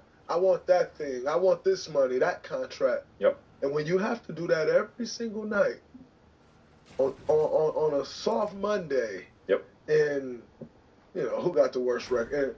Detroit got the worst record in the league right now. On a soft Monday, soft Tuesday, you roll it into Detroit. It's 2 below outside, and you got to go do that. You know, like, then where's that Mamba mentality then? So I definitely can appreciate that. Throughout your career in guarding Kobe, you guarded, and I think we all can agree, there were different versions of Kobe, right? Like, you had 24, you had 8, you had Kobe that, you know, people never really talk about it, but you did have Kobe that sometimes would come out and, like, I'm getting my teammates involved and make a concerted effort to, like, get everybody involved and get double-digit assists. And you got Kobe that's come out, to your point, and it's like, no, I'm going for 60 tonight. What were the different versions of Kobe? What was the toughest one for you to guard? Well, look, you know, I came in the league when the Lakers, you know, were doing it. That's when they had their dynasty. And it was a different game, all right? And, dude, like, people know how dominant Shaq was, but, like, when Shaq was in prime Shaq, there was no one who could stop him, like, in the entire world, right? Circa 2002, 2003, right? And so every game plan the Lakers had, it was like, how do you stop Shaq? You know, and, like, like, we're doing XYZ traps. Like, no one even knows what that is anymore, right? We're going on the catch. We're going on the dribble. Or we're full rotating, right? Like, no one does that anymore. But that was the late game planning against Shaq. And so, like, for Kobe, it was just like, hey, man, we got to worry about Shaq. Like, you're on your own with Kobe. So Kobe was like this dude who just, like, ran around and didn't get any help because the entire game plan was there to stop Shaq. Mm-hmm. And so, you know, when Shaq leaves, goes to Miami, you know, that was kind of Kobe's time to say, look, like, this is my team, and I'm going to show everybody that, you know, I made this go, not Shaq, right? And so, like, when he had Powell, you know, and Bynum and those guys, and LO and those guys, I mean, he was a handful, because not only was he, like, you know, had that much more knowledge, and he was in his physical peak, but, like, he had an edge that he's going to show everybody that, like, this is about, the Lakers are my franchise, not Shaq's, right? And so he just was a monster, and that was the toughest Kobe to guard, because he was so hungry, and he was playing for greatness, not just to win championship. And at the end, you know, obviously, you know, he was still doing it, you know, and he was a handful. He didn't have the talent around him as much. So that was my favorite Kobe. A little easier to guard, but still a monster. Absolutely. I saw that you said when you played against him, it was like the ultimate chess match. And for me, who like to view myself a lot in your lane, where I can think the game and I have to use my brain to get one step ahead. I may not be as fast as this guy or may not jump as high as this guy, but I'm going to play harder than you and I'm going to outthink you. And you speak about that being an ultimate chess game. Would you say Kobe was the guy throughout your career that was like the one? There was no one else that you had to play chess with? Because for most people, I'm sure, a lot like myself, you can out-chess them no problem. Yeah. But then Kobe, was that one like toughest? Yeah. I mean, look, I would put in terms of just mental guys who mentally that were just a monster to guard. I put Manu in that category, right? He was a monster just mentally. Dirk was a monster. Paul Pierce was, you said it earlier, man, he was a really tough cover for me, man. I struggled guarding Paul, because Paul was super crafty, strong, had it all. Golly, I chased around AI. AI was like a monster. When I was a rookie, I played two guard. I had to chase him around, and he was like so smart because he was small but like so fast, and so there was a select few guys that you just knew every night. They're like, man, you gotta be here. You gotta be here. Yeah, it's hard work, but you gotta be here every single play, and that was the fun part. With Kobe, as analytics came in the game, and I got to learn, the weakness and strength of every single player. I would never say I stopped these guys, but I understood what really got me beat and what didn't, right? And that was the difference as you get older and understand the math behind basketball. And so I was willing, if Kobe wanted to hit 10 free throw line jumpers against me, that was the best case scenario for me. And if he hit them, hey, tip your cap and move on. But if I put him at the line 15 times, or if I let him get to the hole and make plays, that's on me. That's on me. So you just learn with certain guys, okay, look, I'm taking my medicine if he hits jumpers. Nothing you can do. He's that good. And once you do that enough, and over the course of a season, over the course of a career, that's how you stay away from the huge games, game after game. These guys are going to bang you on the head every now and then, but at least you get a fighting chance to help your team and keep those guys under control. 100%. It was almost like, I know you said you try to make them take the tough long twos. You was on the analytics before it's a real thing. And now, in transitioning to life after playing basketball, you've kind of gone in that direction. How would you say you were using that in a sense then, but didn't quite know, or were you already aware of it and was using it then? No, I learned that in Houston, from Sam Hinkie, Daryl Morey. And, the way that they talked about analytics to me, which made sense. I like playing blackjack. And they're like, you got to think about basketball like blackjack, right? When you get dealt pocket aces, what do? You always split them, right? 10 times out of 10. Absolutely. Why? Because that gives you the best chance to win that hand. Now, does that guarantee you you're going to win that hand? No.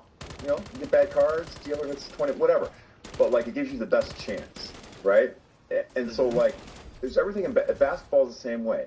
You just give yourself and put yourself in a position to give yourself a chance of having success. Whether you have success or not, it doesn't matter. You did what's right. You split the aces, right? You made them take long jumpers. And so, I became so focused on process, so focused on what should have happened. I didn't care about what did happen, actually. And that's opposite of how we're taught to play sports, right? We're judging the result. And for me, it was judging the process. And did I split the aces, or did I hit on a soft 17, whatever. And so when you are so focused on process, it sets you free. It sets you free because you did the right thing, and if you do the right thing enough, good things happen to you. And so that's how I was able to stay in the league as long as I did and have success, even though I was slow, couldn't jump, and couldn't move. So, and now knowing what analytics are today, and your career that you had, were you born 10 years too early? Because if you were born 10 years later, Yes. I can raise my hand. Analytics going to take you to an even further place. Because it's helped me a ton. Like, because man. Yeah. every night it's not going to be the 20 points for me, right? It's not. Every night it's not going to be 15 assists. But analytics actually allows you to see a different story. So I'm going to say thank you for that. Yeah, you're welcome. You know, I'm always happy when my brothers gets paid, all right? I'm not one of those bitter old guys that say, oh, man, you know, those guys are overpaid. Hey, it's a wonderful thing. It's a wonderful thing. But, yes, I do wish sometime I played about 10 years later. You know, I probably would be a much bigger jerk now. I got to be a nice guy. I got to be a nice guy. Absolutely. You're the former VP of analytics and basketball development for the Heat. How do you feel the team changed? You know, the Heat is an old culture. It's Pat Riley leading the charge, and Eric Spoelstra, who's understudy for Pat Riley, dating back probably 30-plus years now. How do you think the team changed under your watch and the analytical view that you brought to that team and working with that front office staff? Look, I like the Heat, you know, because they've had 30 years of success, right? And what Pat's done, what Spo's done, you just can't teach, right? And so when I was hired to run analytics, I didn't go in there saying, "No, like you gotta listen to my numbers and you know you're doing it the wrong way." No. Like I think that when you have data, it can always help kind of the eyeball test and add to the process. And so that's what I just try to do. I try to build a platform and a team that could just sort of support Pat Riley and Eric Spoelstra and just give them one more tool to assess talent, put together a roster, play the game of basketball. And that's what analytics is. Like the best teams, they have the human element, they have the math element, and they combine the two. All right, it's not all analytics, it's not all eye test. Just so you see this in business now, the companies that can marry data and people, that's who wins, and that's just the era that we live in. Absolutely. Is your ultimate goal you want to be a GM one day? Coach, GM? No, but you know I coach high school basketball this year, and I coach my son. He's a pretty good ball player, and so we're actually transferring. We're moving to Charlotte, and nice. I'm gonna retire from coaching, just be a dad, and so right now I'm an advisor for the Miami Heat, and that's probably the closest I'll ever get to the GM seat. You know, I like watching it from afar. I'm doing a lot of consulting now. I'm in business. I run a foundation. I sit on some boards. So I've enjoyed transitioning to more of a business mindset and dealing with different problems. So I'll leave the basketball problems to my best friend Mike Dunleavy. By the way, Mike has been incredible, man. He has been absolutely amazing. I'm happy we have him. He's the been best. Incredible. I've known him for many, many years, and in my wedding, and we have weekly calls to break it all down. So he's gonna win a championship as a GM sooner than later. Absolutely. Did you come to that conclusion, or did you come to when you were the VP of analytics that you didn't want to be a GM, or initially did you think you would want to do that? I didn't know. I think in the back of my mind, I thought I could do the job, and I obviously know the game, and when I got in there, there's just so much in the world. I mean, you're a successful investor, and you meet so many different people at all walks of life, and so when you sort of get out of the game, you get exposed to so many things and so many really interesting people, and so I think that's what happened to me. Just whether it's investing in a company or sitting on a board and being able to help people and help use the lessons I learned from basketball and business, like that was more exciting to me than trying to draft players. That's just me. And so utilizing your brain in a different way, thinking about different problems, that you never thought of before, helping people in ways you never thought possible. Like that's what excites me now. And I still love basketball. I'm still connected to it, but it's just fun to challenge yourself in a different way and grow in a different way and try to be a champion in a different way. Mm-hmm. Absolutely. What do you think, knowing what you know about this game? You've obviously had an up-close picture of it. The Miami Heat, they go to the NBA Finals, 2 of the last 3 years. What do you think that team needs to do to really get over the hump? So I felt like last couple of years they've been there, everybody's just like, all right, they don't have a chance to win, and then they don't win. Like what do you think the Heat team needs to do to ultimately get over the hump in the finals? Just got to make shots, man. I hate to say it. Like, I was talking to a GM last year, and they said, the Heat had a great strategy last year. Miss all the three-pointers they took in the first half, but make them all in the second half. That makes a big difference. Look, it's a make-miss league. We know the Heat, they're going to be, well coached. They're going to play their ass off. They're going to play great defense, right? They got tough players. They got all-star players. They got Hall of Fame players on their roster, right? So much of this league is, do you make shots? And especially, three-point shots. And we haven't had the best shooting year this far. But if you get hot at the right time, like they have last couple of years in the playoffs, man, they're as good as anybody. So, people ask me that question all the time. What do you have to do to win? Just got to make shots, man. Yeah, absolutely. Absolutely. A couple more before we get out of here. I'd be remiss if I didn't ask you about the legendary Coach K. Obviously had the chance to play against him. I also had the chance to play for Coach K. For Team USA, we won the Olympic gold medal in 2016 in Rio. Obviously, that's I'm sure, an entirely different Coach K than the Coach K that coached you. Who's out front, very quiet, not, calm. But from what I've heard from guys that play for Duke, you get behind them closed doors, and Coach K he'll rip you a new one. You talk to me about Coach K's style? You tell me your experience, like your perception of I played for him. So what was your perception going into Rio and the Olympic cycle versus how you think of him or how you know him now? So my perception going into Rio was that, he was going to be super tough, kind of all in your face. And he wasn't that. He was kind of more philosophical in a sense.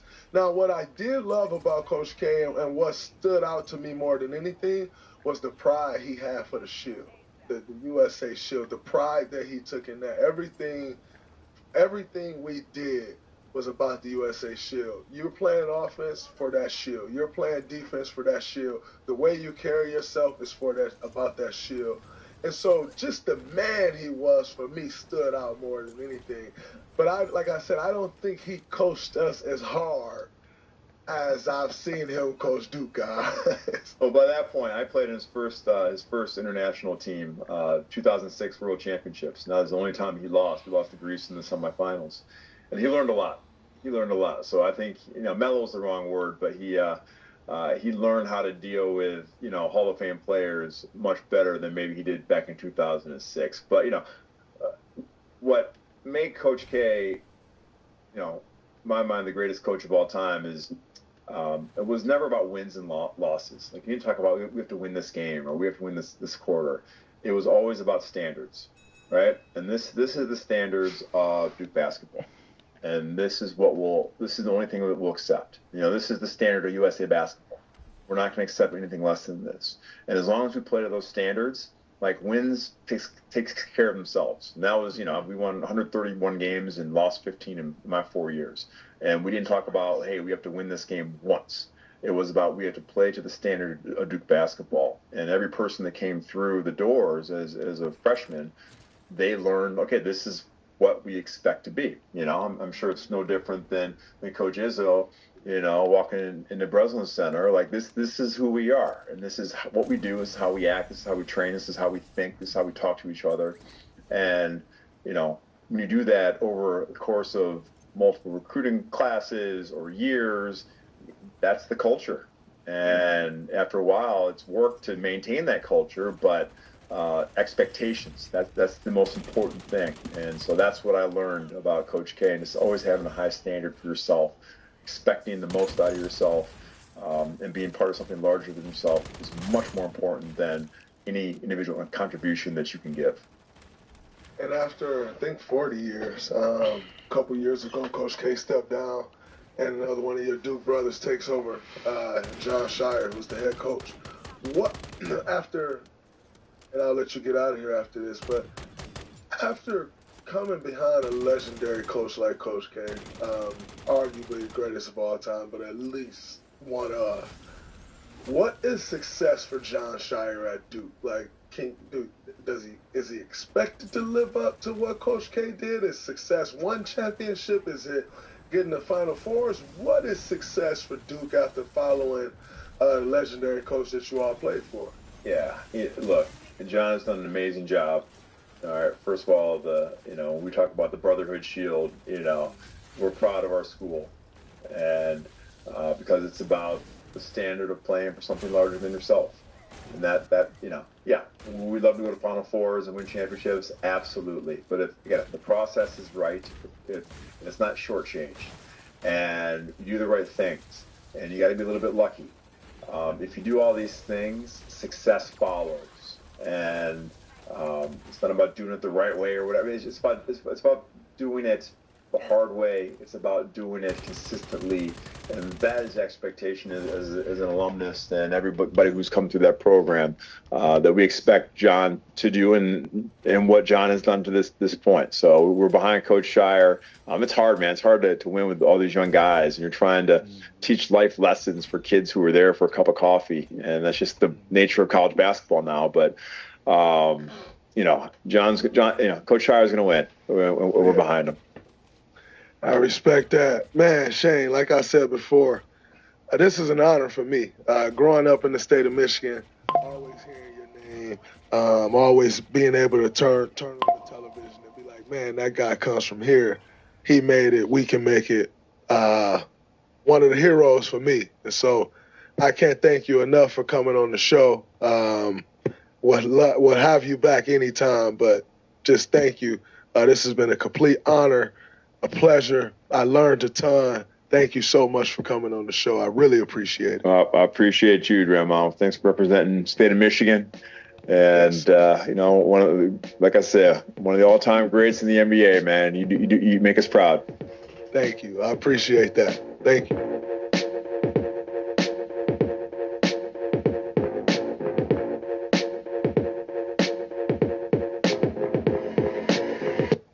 Hi, we're Visible, the wireless company with nothing to hide. Get unlimited 5G data powered by Verizon for $25 a month, every month. Sorry, hidden fees, we're just not into you.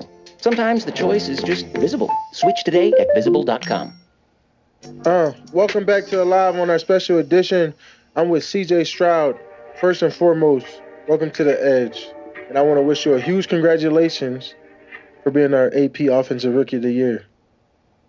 How you feel? What's your emotions right now? Like, I want to say, because when I won D-Roy, I don't think I enjoyed my moment too much. So I really want you to enjoy it. So, like, because, like, as competitors, you like, what's next for me? Like, I know you looking at that MVP, you looking at further in playoffs. Like, give us your emotions, live under your feet. Like, give us the whole spill.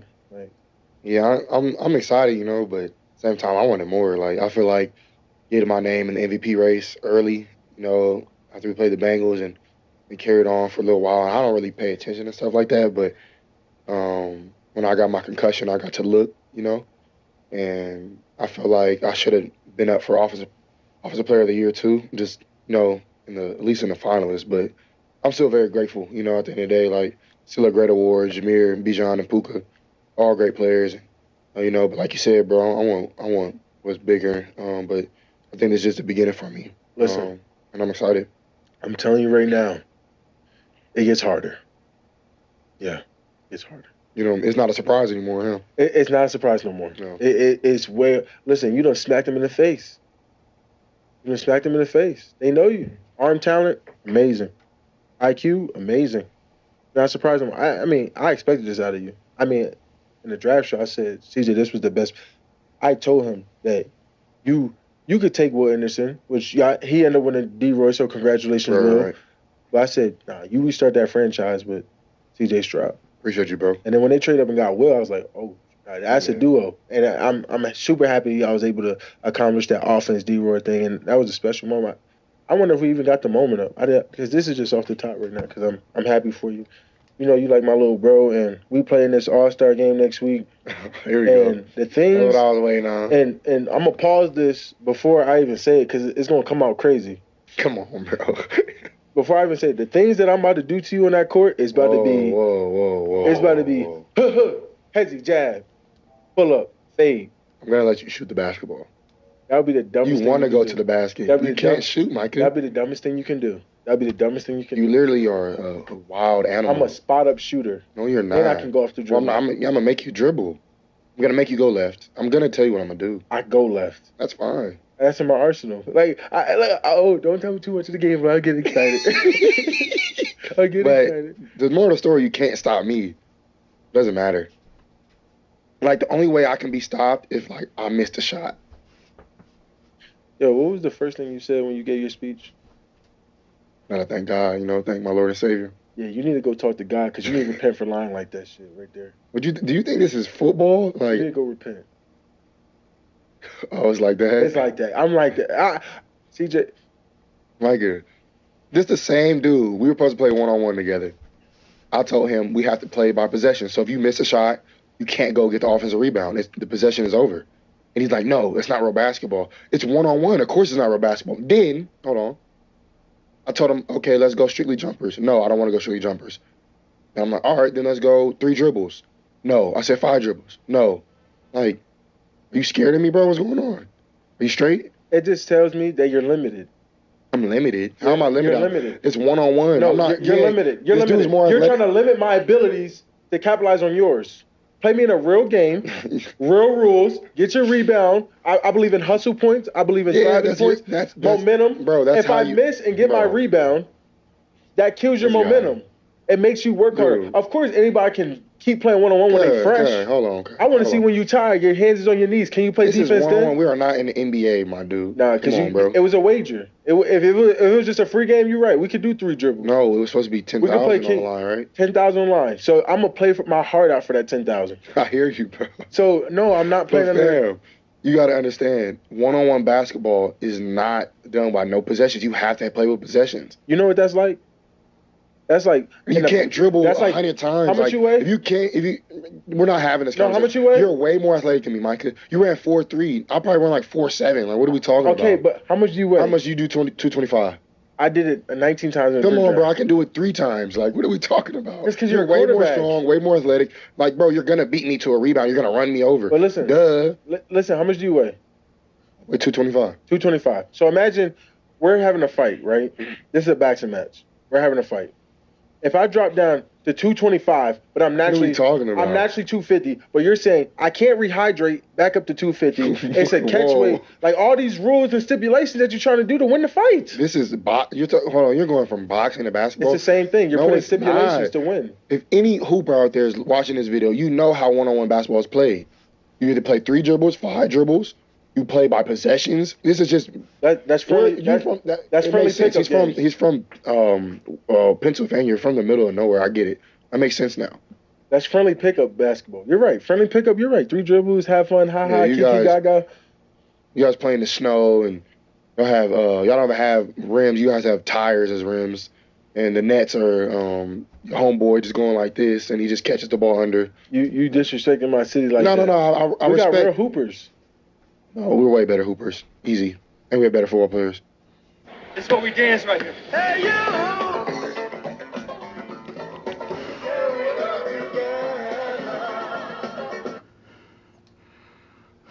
Yeah, think about it. I wish we had... No, position for position. Let's go. I'm ready.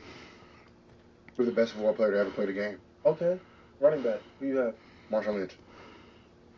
You have Ricky Waters. Who is? No disrespect to Ricky Waters. I don't. Is that the guy who went to Texas? I don't know. No disrespect. Isn't that crazy? That was crazy, right? Wow. Quarterback. Tom Brady. You win that. Who we got? Who's the quarterback from Kia? I don't know. You probably go receiver. Receiver, I can go Deshaun Jackson. Marcus Colston. Saints. Yeah. Good player. Not better than Deshaun Jackson. Like, not even close. Wait, what? What? Not better than Deshaun Jackson. Marcus Colston. Receiver. Receiver, I can go Deshaun Jackson. Marcus Colston. Saints. Yeah. Good player. Not better than Deshaun Jackson. Like, not even close. What? What? Not even close. You for real? Okay. Are you serious? Nah, you're bugging. It's You're bugging. Jackson, great deep throw. Yeah, you're bugging. He's bugging. He's bugging. Okay, let's go Devontae Adams. Okay, you got that. You got that. Look at his face. Hey, you know what? Let's go linebacker. Linebacker. Hey, you want to go for linebacker? No. Cut the argument short. Let's go linebacker. Who has more Hall of Famers? California. Are you crazy? Wrong. I have my phone right here. Want me to go on my phone? Wrong. Somebody look this up, please. Wrong. Bro. Wrong. This is not wrong. Look, chat. Can I look this up? We're going to pull it up right.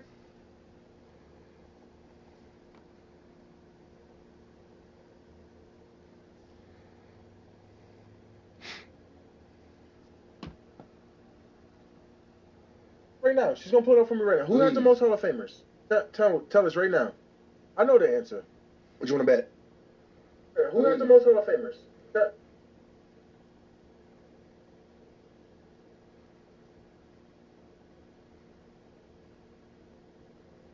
What you want to bet? 500. 10 push-ups right now. On commands. I want, because...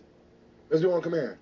20 push-ups on command, because throughout the show, I'm like, down, give me 5. If you talk anything crazy, any more for the rest of the show, I'm like, give me 5. NFL Hall of Famers? NFL? Yes. You're crazy. Oh my, you just lost a stupid bet. You're crazy. Where's CJ Stroud from? Texas?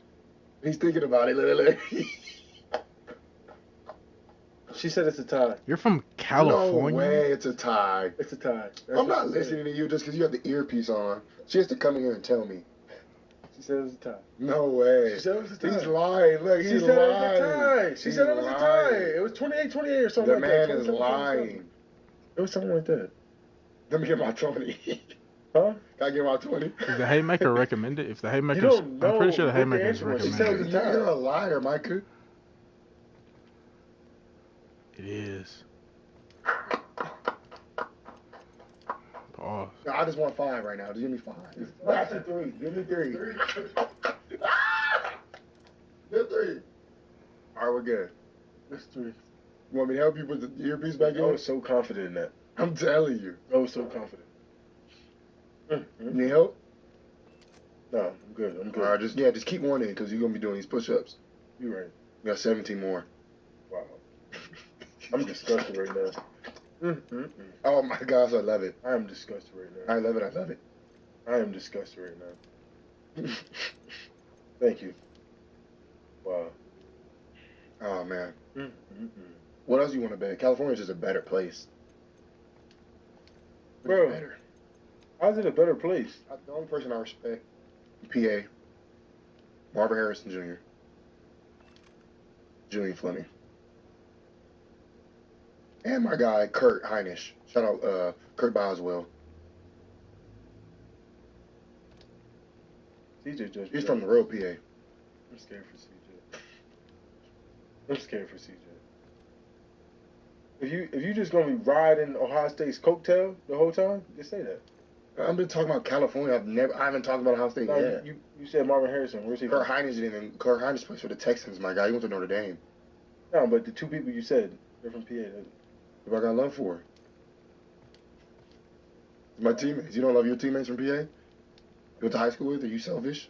I seen the running back highlights. He was nice. Yo, he was nice. That's the first quality thing you said all the time. He was nice. He was nice.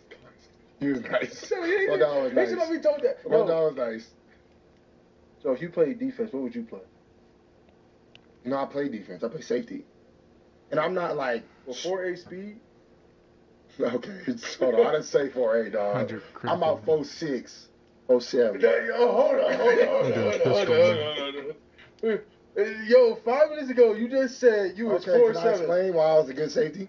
Well, I'm smart. And that's right now. You were just saying how I got IQ. Right now. So, mind you, I was playing in high school and youth ball, like, guys weren't that much faster than me. Plus, like, you can turn on the tape, I'm not as slow as people think. I actually run by a lot of people. No, you're not. I knew I was low-key, like, decently fast when I was running with Devin White. I made a miss. Because, like, he's somebody I really respected coming into the league. Like, just how quick and fast he was and how he like, had sure tackles. Devin, you see and we played him. Devin, you see what you just did, bro? No, it's just, that's respect. That's respect. And when I made a miss, like, the second play of the game, he came hot, and I was hot. And I didn't have nothing to throw. So I made a miss. And then we did. Hold on. Me and Devin Singletary had a flea flicker. Devin Singletary handed it to my guy. He get hit in the backfield. I go out with him. Hey, throw it, Motor, throw it. He pitched it to me. Me and Devin White going toe to toe. I step out of bounds. Hold up, Devin. Yo. Respect though. Devin White's a great player. Hold up, bro. Hold up. Now, hold on. You trying to say I wouldn't make you miss? You would never. We play on next year. Don't say nothing. Yeah, we'll see. Don't say nothing. We'll see. Don't say nothing. You ready for LT? Remy Tunzel? Yeah. He, what you feel about LT? Let me know. Be honest. He's the best left tackle I want to get. Facts. LT's the best left tackle I want to get. What makes him elite? He's strong, like, so it's not like you can run through him all the time, but he's also quick, like he's athletic. Mm-hmm. Like you really gotta attack him. Like Trent is great, but Trent is what LT is what Trent was like. You know, I don't think LT gets the credit he deserves. Right. But I think because the Texans haven't won, and he was on the Dolphins when they weren't winning. Exactly. But I like Trent too. But I feel like Trent's better in the run game. Like he likes the run game. LT likes pass setting, and he does a good job in the run game too. But. Yeah, LT cold, bro. I think y'all got Trent. People gonna argue that Trent is the best, and arguably Trent is the best consistency. Everything you can argue, but if I'm looking at like players, like he under 32, right? Players under 30. LT's only 29. He's the best left tackle in the league. Because I don't know how long Trent's gonna keep playing. You know, he could keep playing 2-3 more years if he wants, but he's goated. LT? No, Trent. Oh yeah. I mean, what's Trent's like? He's like 32. No, Trent's way older than that. Really? He's like.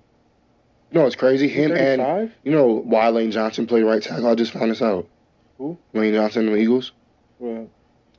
They both at Oklahoma together, and Lane Johnson was a left tackle, and Trent was a left tackle. So they moved Lane to right, and he just stayed at right. Lane's nice. That's cool. I like Lane Johnson. He gets out. He's the best right tackle. I like Titus. As you should. You don't like Titus? He's not lame.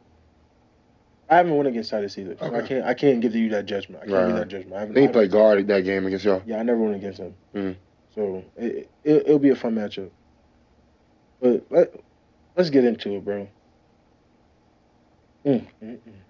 Third player in the NFL history to lead the league in passing yards per game, touchdowns, interception ratio. Do you know the two other people you with? I think I've heard the stat. You know the other two players? It's Tom Brady. I know is one. He's a Hall of Famer. Then Joe Montana second. Yes. How do you feel about that?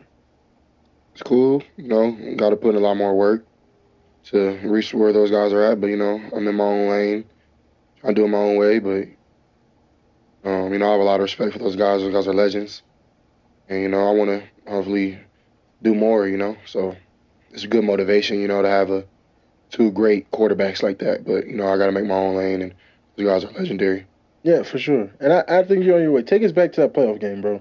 I think that solidified you, like, for real. Yeah. I'm not going to lie. I counted you out.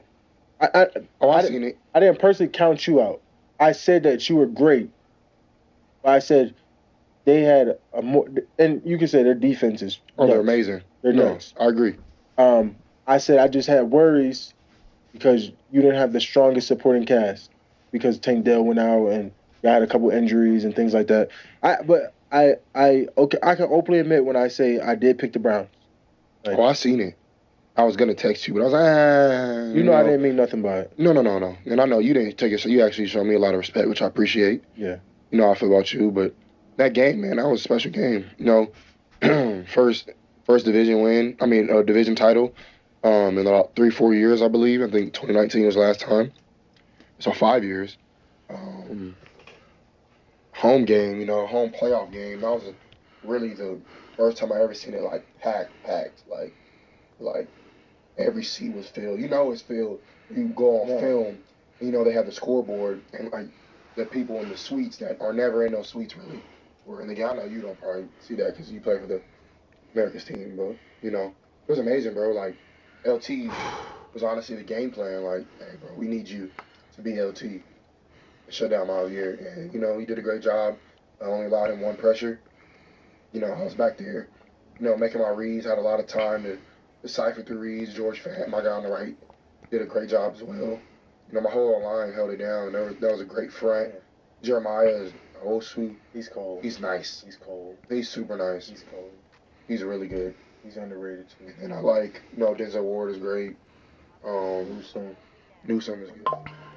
They're loaded, bro. Yeah, but I think like the one thing that separates people in this league is, you know, how efficient you can get the ball out and get yards after the catch. And like early on, we started with the big play to Nico, and you know that kind of set the tone. Like we're not shying away from throwing the ball, because what they try to scare you, they try to go in man and blitz and like green dog, running back to big green dog, and we knew that. So we was like, all right, we're gonna keep everybody in, and Nico and Noah, you guys gotta win, and they won. You know, so you know it was a big time matchup. My guy Metch had a good catch, great catch, big time game. Dalton played good.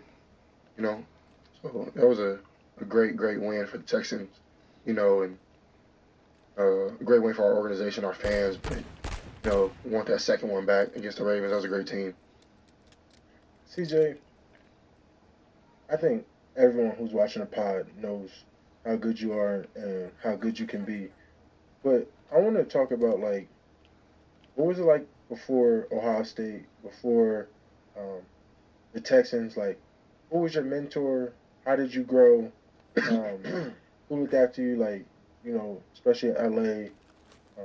What was that like for you? Yeah, man. You know, I feel like one thing about my life is if you can define it by one word, I would say perseverance. You know, I know I always talk about my story and like, you know, and I feel like the reason I do it is just for like other kids and people to know, like, you're not the only one. And for me, I used to always think I was maybe the only one, excuse me, the only one going through what I was going through. And I was blessed enough to, you know, as I'm getting older, I'm realizing that wasn't the case. But no, it wasn't easy. And I had to persevere through a lot of stuff with football, not getting recruited, you know, not having a big offer as well. You know, Bryce, DJ were the guys, and they're the same age as me, getting offers in 8th grade, getting offers freshman, sophomore year. You know, I had to wait all the way to my senior season. And, you know, it was just a lot of lessons being learned, a lot of humility being taught. And, you know, I'm just really, I'm thankful for everything that I went through, you know, because if I was handed it right away, you know, who knows where I would be and who I would be right now. I could be the, you know, the guy who wasn't humble, you know, so I'm really just thankful. But, you know, it wasn't always CJ Stroud, what everybody sees now. There's been a lot of work put behind closed doors, and, you know, a lot of great people who's poured their heart into me. You know, I'm really appreciative of where I'm at. So, you know, man, just perseverance, bro. Just understanding, you know, it might not be all good right now, but, you know, just keep going. That's life, you know, just keep going. Mm-hmm. Keep showing up. That's what Jay-Z said. Keep showing up. Right. I got a question for you, bro. What's up? Oh, you know, I watch the pod. I love the pod. Mm-hmm. A lot of respect for you. I think you have a bright future in being a broadcaster, being an analyst, if that's the route you take after your Hall of Fame career. How do you feel about analysts and how they come after you? And I don't know if you answered this question this week. I know you probably have, but like the Skip Baylesses of the world who, and I don't want to, you know, create any beef or anything. Everybody's entitled to opinion, as we both know. But like guys who are like, oh, he didn't show up in the.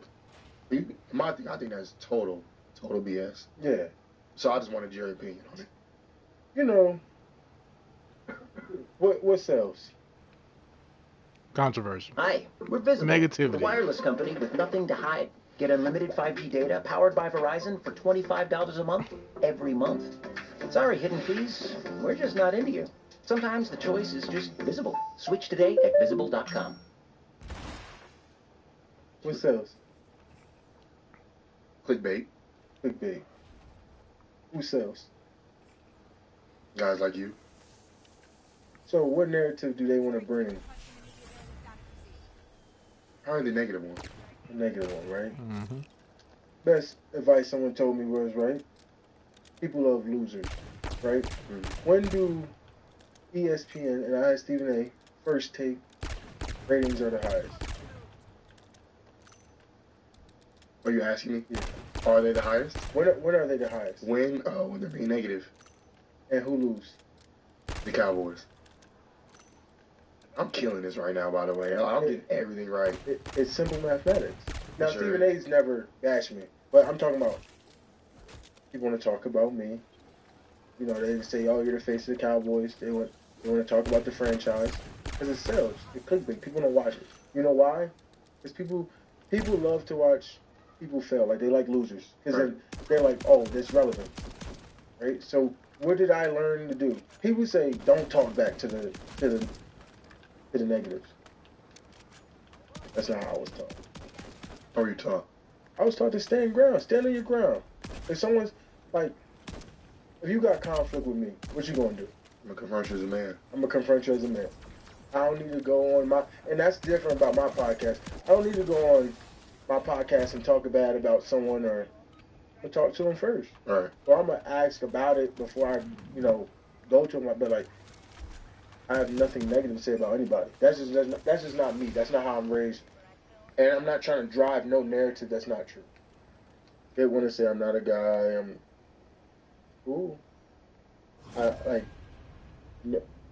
People want to drive whatever narrative that's going to sell them and get the most views. He wants to talk about me because why? It was hot. You're that guy. So I never take it personal, but at least be direct. All right. You feel me? And then don't be a hypocrite either. Like, that's like me saying, CJ, I want you to be a weekly part of my podcast. I know how great you are. You're going to bring a lot of Texas fans. We could be the Texas boys, right? Right. And we could do it. And you politely say, no, Mike, I really just want to focus on ball. Respectfully, broadcasting, journalism, it might not be in your favor. But what if you have a rough year? You might go for 13 picks, something unusual. You might have all year. You might have shoulder lingering. God forbid, right? And I go on my pod and I start saying, man, CJ's blows, man. Like, he's not who we thought he was. I don't know why the Texans are wasting time. They should move on. Hold on, bro. I was just boosting. I was just in your face. I was just telling people how great you are. This man was literally calling me 11 from heaven. Now I'm not a guy. Like, you can't make this material up, bro. So that's why you gotta ignore ignorant people. Like, it's like, I'm a confront it because that's just who I am. And I'm stand on business, bro. 10 on 10. So if you wanted me on your show, and I said, no, I'm gonna go do my own thing, and I'm booming, and now you want to say, oh, he does podcasts better than he plays football. Football, I do this podcast, whether I watch football or not. Like, we talk about football all day. Right. Whether we're at dinner, whatever it is, the only difference is I'm sharing my knowledge and my thoughts to everyone else. Right.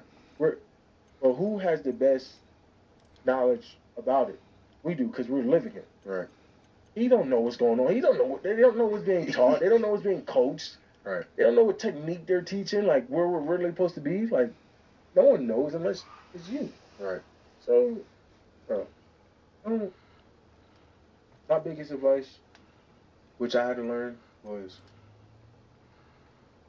everything you do is for you. It's not meant to make other people happy. Mm-hmm.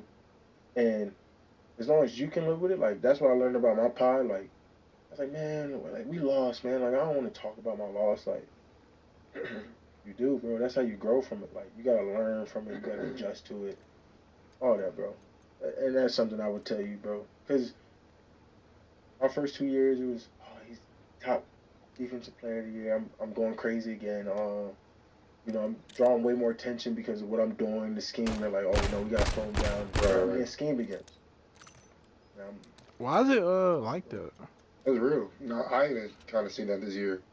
Like, we played Atlanta after we went and beat the Steelers, and they played cover 2 the whole game. It was actually like 4-man, so like they had like deep quarter safeties, but they man the corners, except for shallow, of course, in quarters. And that was my first time like being treated like a real NFL quarterback. So I get what you're saying, but bro, you know who you are. Yeah, and I think people fail to realize when you reached that level of like where a team's like, we gotta slow him down. Right. How hard that is. Like, you're going against the best offensive minds That's what I tell in the people. world. I tell people all the time. They're like, why didn't you like do this? How did y'all lose? They get paid like we do.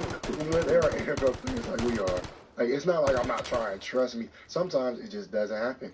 Like, when we play y'all, like, I don't know what our new DC's like. We're like, we have to affect CJ Stroud some way. Whether we hit him, right? We have to do something to affect him. Right. And we're gonna try to chip you. Yeah. You know, it's just and like honestly, it's like as a player, that's the most respect that you can get. Like, that's not verbal. Yeah. It's like how they treat you on the field. They're not just gonna play you like they play everybody else. They're gonna make something special up for you. But you know the narrative is? What is it? People expect you to be Superman. 100%. Like, there's 11 guys on the field. 11 guys. Everyone has to do a good job. Everybody has to do it. And I even see it like recently with Odell. Like, people coming at Odell crazy. Like, right. His job's effect off QB. Now, Lamar's the MVP, so obviously no one's going to talk about it.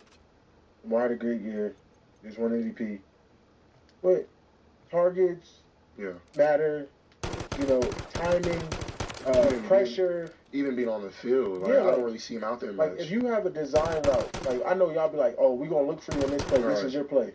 But if they don't block and the dude comes free and it breaks up, then and as a weapon, you might get one good, like, you going to get open and get QB, but you're going to have one designed play for you a quarter. Right. Like, one shot at least. Like, you're going to take, like, you got to make them respect the deep ball. 100%. But people don't want to talk about that, bro. Right. People want to talk about, and it's just a crazy debate recently about stats. Like, people are looking at the wrong. You feel me? There's a lot of stats that are like, and I say this to a lot of people. There's a lot of stats, excuse me, and a lot of people who have never played the game, who have never like felt what the game feels like, and they make these like weird stats that I've never heard of. Like, there's like some quarterback stats, like QBR and stuff like that. Like, who was the one rating this stuff? You don't know the reads. You don't know my assignment. It could look like a bad ball, but what if the guy ran the wrong route? Or what if, what if you rated the receiver wrong and I messed up? What if they play cover 2 to Nico Collins all day? Like, it's a lot of stuff that, like, you can't put in the stats. And, like, I mean, even like Purdy, like, people are on Brock Purdy right now talking about, I think, Jordan, Jordan is amazing and they compared their stats. And, like, the one thing that, like, even for me, like, I'm 1-1 in the playoffs so far. But I lost. Brock Purdy hasn't lost yet, other than in Philly. So he's, 4-1? You have to respect it. It doesn't matter what his stats look like. He's 4-1, right? Maybe like 6-1. Oh, okay. Wherever. He's a winner. You can say his QBR is bad or whatever. He's a winner. He's winning. Can I get those? Can I get 2 push-ups right now up here? You thought I forgot? Yeah, this is crazy. Can we do it up here though? Actually, let me get 4 push-ups. This is crazy. I'm lucky number 7, I feel like we was just getting heated up, and for you to do that, it's kind of like... Yeah, I'll remember the conversation. Can we get this on camera? 4, please. I'll count out 1, 2, you're lock out. 3, make these PA boys do push-ups. 4, please. I'll count out 1, 2, you're lock out. 3, 4.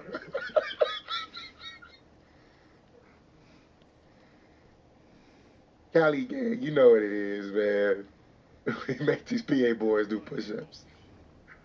Yeah, help my guy out, man. Don't let him get too comfortable. Just do one. Oh, man, let me drink my water. CJ's a dead man. Hey, fuck. If he fouls me hard, I'm going to call the police. He will be arrested on spot. And mind you, I have middle world peace. So you better calm that noise down. And let me get that screen, big dog. They gave me the better team, too. I can't wait to... I'm glad you're openly saying that. Because I'm going to put the team on my back. we will see. If you lose with a bigger team, what does that... Huh? If you lose with a bigger team, what does that make you? A bum? Oh, wow, a bum now. You seen the highlights. Roll the clip. Did JV highlights? Pull the JV highlights. Who the JV highlights though? This was a JV basketball team. No. You know who the star player on the Miami Heat is right now, other than Jimmy Butler? Bam? No. The rookie. What's the rookie's name? Jaime Jaquez. Played at UCLA. That game I scored 40 points was on him. The game winner. That's Jaime Jaquez right there, the center. Stop playing with me, bro. Stop playing with me. What is this, freshman basketball? No, this is varsity basketball. Bro, he does not look like he's... Number 24. Ask him about it. Bro, he was playing a bum then. No. Look up. Wow. Oh, my gosh. Hold on. Pull back. That's JV. That's deeper than NBA. That was bro. JV. You see the crowd? You see how I got the crowd rocking? That was JV. Next on, you ever had a... Hold on. Just one quick question. Yes or no? Yes. Before you say yes. But no, what the fuck? Have you ever had a moment where they rushed the floor for you hitting a game winner past the three-point line? Yes. Not past the three-point line. Yes. You see, I had to switch it up. Yeah, I mean... Where's the clip? Where's the film? You Wilt Chamberlain? What are we doing? Did you score 100 points, too? I used to average a 20-20. in Harrisburg, Pennsylvania, like, I would have added 40. Bro, you see what I'm doing against NBA level talent? Against JV basketball players? Look, watch this. Yeah, show me film. I need the film. I need the film. Okay, I like the handle. Double cross, I like that. And then there's the left. That's the left you wanted. Because you say you're going to make me go left, right? I like that. Double cross, There go the left. I got to play honest now. You're giving me film. I love it. I love the film. Give me enough. Give me some more. Come on, give me some more. Yo, y'all got the clip. I didn't think you were that good. I respect the Euro dunk. Did y'all see the Euro dunk? I like the double cross. I posted on my Twitter. Pull up the Euro dunk. I like double cross. Okay, I might got some good comp. I love it. I want them to pull up my Euro dunk because it's out there. I posted it. I tagged you so you could see it. When did you tag me? I just said CJ Stroud. I tagged you. And I posted my highlights. I'm going to send them some clips. Because I'll show you something real quick. Just in case you try to block my dunk. Can I show you? Let me show you. Dude, that's not really you. Watch this. I think you played in Ohio State rec too long. No, I'm a bucket, bro. Your head is so boosted.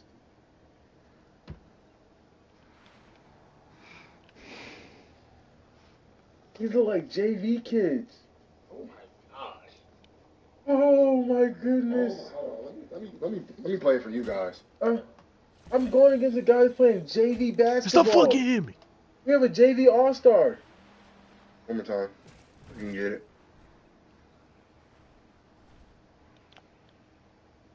Bro, you can ask my teammates about me. I don't want to. I want to see call myself. somebody? I want to see myself. Cool. I'm down.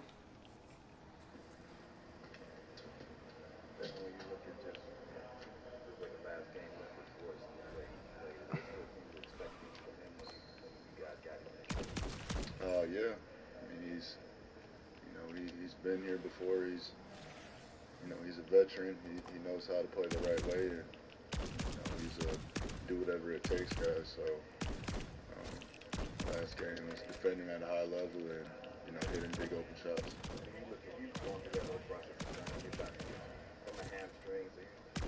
Maybe no more than anybody what Brad's going through and trying to do that. What's the biggest challenge? What was it for you when you came back? I'll just say getting over the mental hurdle of, it's an injury that, you feel it on one step and, you don't know when that step's going to be. So, just... Please get the bounty. Some real type of contact, taking bumps, and, just playing. Like you mentioned, like that full court situation where you're moving against other people. Is that the problem? What the fuck? For you in terms of the hand? Yo, these mercenaries are fucking with me, bro, today, bro. Not having to think about it and, do whatever, your body wants instead of, thinking about it all the time.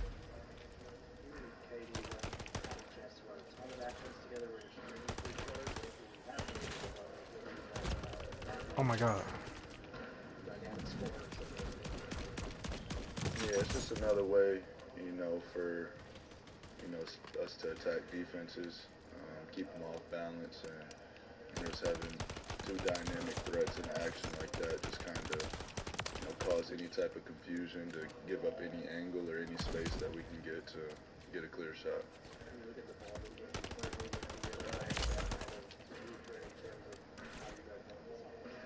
Yeah, they want to play faster. It obviously looks better with Brad out there, and just more emphasis on the paint and getting by people and causing rotations. You get a lot of clean looks, and we have that lineup of all three of us out there getting by our man and just making the right play. Look, you had the Special Olympics event this morning. How was that for you, just getting to interact with the kids? It was great. High energy in there. Everybody, they got a pair of the Chapter 1 books. Yeah, what the hell are you shooting at? Excited about that. And Dr. B, the dentist, put on a great event. Let them go through their oral health, oral hygiene, and just stress the importance of it. I'm sure you're using this time between games these couple days to fine-tune things for the stretch run. Yeah, I mean, it's an important time. You don't usually get this many days, to recover, rest, but stay sharp at the same time. So I think we're all taking advantage of it. We had a good practice today. And Frank mentioned you guys are putting in more stuff with multiple actions today and in the past. That with the offense's evolution? Multiple actions? Did you guys run stuff with it before? Yeah. More of it, I guess? I'd say just figuring out our spacing. I keep saying, but when we're at full strength, there's another threat out there. Then it's not always just me and Katie staggering minutes and then people throwing junk defense at us. There's always two of the three of us out there. And just makes it harder to guard. Does in those 4-on-3 situations, someone being 3 feet to the left or 3 feet to the right could be... Matters. Yeah, space is important. How do you like Bull and what he brings to the table with game 3 and offensive schemes? Doing so much to add to the arsenal? Yeah, I just, it's something that none of us have seen before. So, I'm sure it's kind of tough to scout for. He has intangibles that, you create on a video game. And, he can do a little bit of everything out there. And he's been working hard all year and he's taking advantage of his opportunity. All-Stars are really busy time for you, obviously. What were you able to take in the success of the shoot and how well it went? Yeah, we did some celebrating. My family was out there with me. Everybody had a good time. Nike put on a great event for us. It was low-key, probably 25, 30 people, but a lot of smiles on a lot of people's faces. There was a lot of noise about the shoot, some good, some bad. Is it sort of like that type of feeling when you feel better about it now, or don't focus on that? I always felt great about it. The audience is, always the last opinion. So we sat with this time. I told you with a team that's really good at what they do. A lot of people around me, so a lot of thought, a lot of hands went into the process, and I'm glad we all got to see it come to life together. Your runs are this week? Yeah, 29. Feels like Matt, since you bought this team, has done a really good job kind of fostering a great community here. Since he bought it, have you felt that kind of difference in any conversations with him? Can you tell? Yeah, I mean, he wants to be involved. And him not being from here and want to get involved with the community and the people and, just the willingness to so many fucking hounds, bro. It's very special. So, he's had a lot of conversations with me about it and what can he do to better the organization, better the city, and he's ready to do whatever we said. And what do you tell him, kind of those things that when you ask for kind of advice? Just embrace it. Make sure, the community doesn't go unnoticed. Make sure we stay involved. The Suns as a whole organization, just help everybody around and just continue to do what we're doing.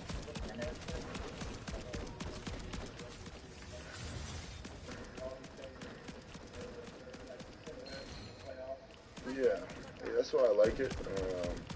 Kind of similar to the playoffs where, you play a team, figure out what worked and what didn't, and adjust from there. And, being able to adjust on the fly and adjust quick like that is exactly what playoff basketball is. When it comes to the shoe, do you have a certain amount you'd like to roll out during the year? You're thinking about new ones, designing new ones, what's that process look like? Yeah, I mean, we're way ahead of the game. Once it hits the light, man, that was over a year of planning. So, I have all my colors lined up for this whole season and next season. One of the things I found with the market numbers, like for example, the shoes were hanging up on the street. was that your thoughts in sharing that you'd like to see that something be part of your branding? That's just me. That's just as authentic as it gets. That's just driving down the street. I had an extra pair in the back. Get out the car, I throw them there, I take a picture, and I gotta keep somebody there and see who the first person to find it is. Better than being on the telephone line. We like that too. Might see some around here. But a lot of people see them and they're hesitant. They feel like they're stealing. So then they kind of need some encouragement. But I just let it play out.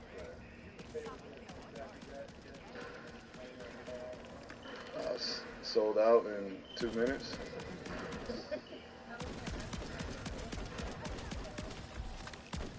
I mean, it's an honor, but, ideally I wish everybody had them on right now. So, you want everybody to have access to them, but, it is my first shoe, and, you kind of have to build the brand to the point where, people want to learn more and find out more about my story to then want to buy the shoes. So, I feel like they're a great way to story tell, and through all my colors, I want there to be small details in there, or a backstory to all of them.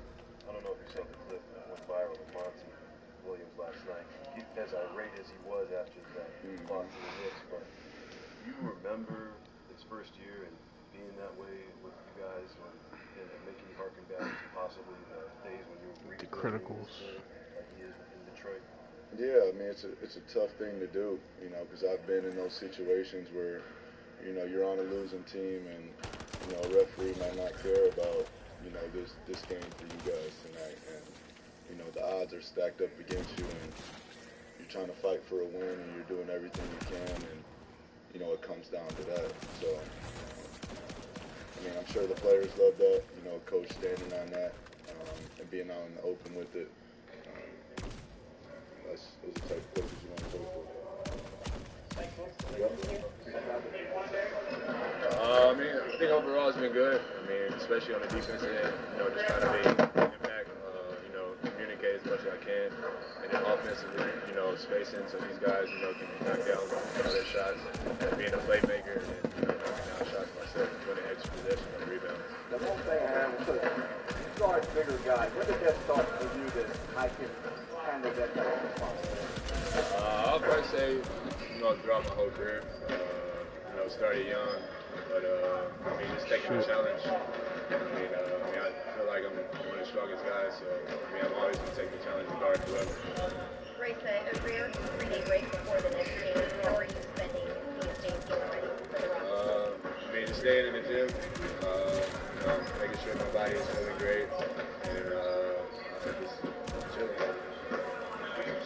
Sunday is a confidence builder for you, or was the confidence already there and it was kind of a culmination of what you're doing this sport?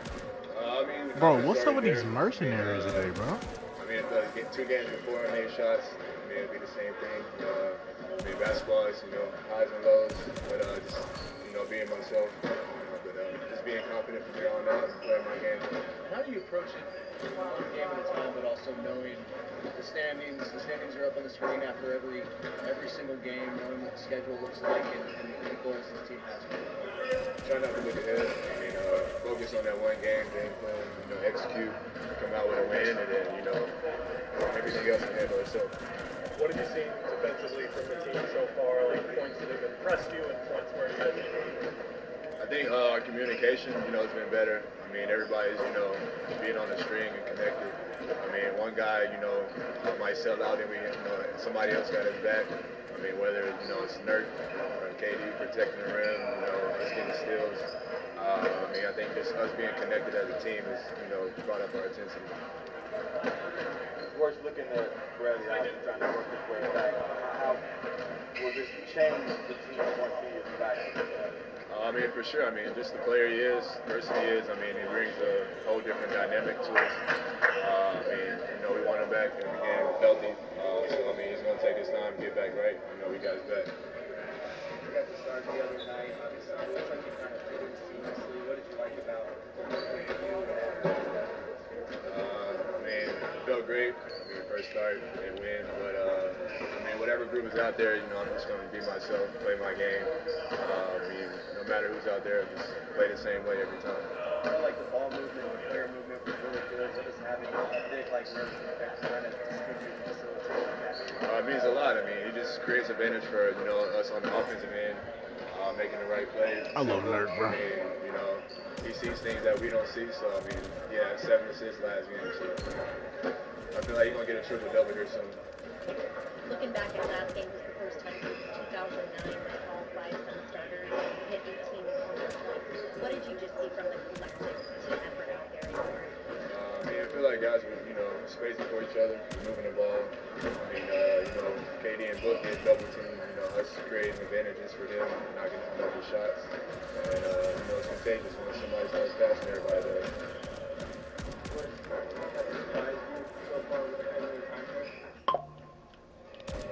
I mean, everybody. I mean, you know, just being around these guys, you know, playing against them is a whole different dynamic and actually being teammates with them. See our guys, you know, what they like doing, and I think we're just going to keep getting better. You played a long time with Rudy, and of course, in Brooklyn, you played with Nick, run the floor, and he's pretty versatile. What's it like playing with Bol, a guy who can stretch the floor and stick threes and do so much more? I mean, Bol he's good. I mean, I knew he was good, but then, like, seeing him in person, you know, seeing just how talented he is. But, I mean, he has a unique skill set. I mean, shooting the ball, driving the ball, passing, and, you know, the defense and just creating havoc and, you know, making a disadvantage for the offensive player.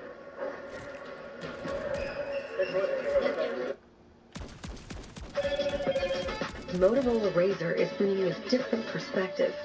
Hello, Moto. Whatever you do it for life. Don't do it for you.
Loyalty ain't nothing but a word. That's my word. It ain't your name, but G's word. Okay, that's what we doing? That's what, okay. Yeah. All right, that's what we doing, right? You got this shit. Okay. Damn. Okay, let me do something real quick. I'm gonna show you something. I'm gonna show you something. I bet. I'm gonna show you something. Show me some. Show me some. Damn. Damn. Yeah. What now? Yeah. What now? You see this shit? What? This is fucking us. Chat, who this? That is not me. That is not me, bro. That is not me. It's fucking Kai. That is not me. Wait, what the poll say? Who should get first? Ray. should have really did though? But at least you, hopefully this guy right here, bro. Hopefully they don't fuck up my hairline. Hopefully this nigga don't fuck up my fucking hairline, chat. Hopefully this nigga don't fuck up my hair now. Wait, hold on. If he fuck up our hair, we're gonna jump it. Yeah, that's it. We're gonna don't be too loud. Yeah, we're gonna. Ha! Okay, so like he fuck up your hairline. Mute it real quick. He fuck up your hairline. Mute the stream? No, mute the alerts. I don't even know how to mute it. Yes. Okay, Yo, Matt, mute that shit. It's muted now. Okay, alright, fuck it. So he fuck up your hairline. You sitting like this, right? Sit down. He fuck up your hairline. He go, oh shit. The fuck you do? The fuck you do? What? Try one more time, bro. That was a little too like I can't take you serious right here, bro. Alright, here we go. What the fuck? What the fuck? You fuck up my shit? Yeah, by accident. I'm sorry, bro. Please. No. Get the fuck out of my house. Get the fuck out of my street. You banned from fucking Taiwan. You banned from Taiwan? Yes. I'm done. Damn! Don't like you, huh? Damn, you like that? I like that. Damn! I'm ready for rocks. Word to who? Word to my mother, bro. Like word, like indeed. Like sometimes I got stiffy. Sometimes you get what? Stiffy. Sometimes I got stiffy. I'm not in the 5, but oh, word to 99. What do you mean by stiffy? Sometimes I got stiffy. What do you mean by stiffy? What that mean? It's a brick. What do you mean by stiffy? You know what stiffy mean? My dick brick. Okay, yeah. Now that I'm here, buddy. Cause you've been on some real sus shit. What's going on, bro? Every time I see a clip of you, you talk about eating a nigga ass, you talk about grabbing a nigga dick, you talk about showing a dick to somebody, every single time. Now I'm in Taiwan, nigga. I'm in front of you right here. Now what? I'm in front of you right fucking here. Just fuck us for contact. We do it for fun. We not gay. We do it for fun. You feel me? Oh, we do it for fun? We do it for fun. Oh, tight shit. Yeah, we do it for like funny shit. Okay. You feel me? Alright. Yeah, chat. Right, chat? Yeah, bro. They know. They know I'm I'm grabbing a dick right now. Okay, hey yo. Yo! Yo! No. No way you just said that. That's natural body. Yo. I'm trying to duck the barber, bro. You trying to duck the barber. Is my pit sweating? Yo. Tight shit. Come on, it's hot as shit in here, bro. How was this? Bump that AC game. Damn. Yo, can I put my stuff right here? Yeah, please. In here? Yeah. Alright, bet.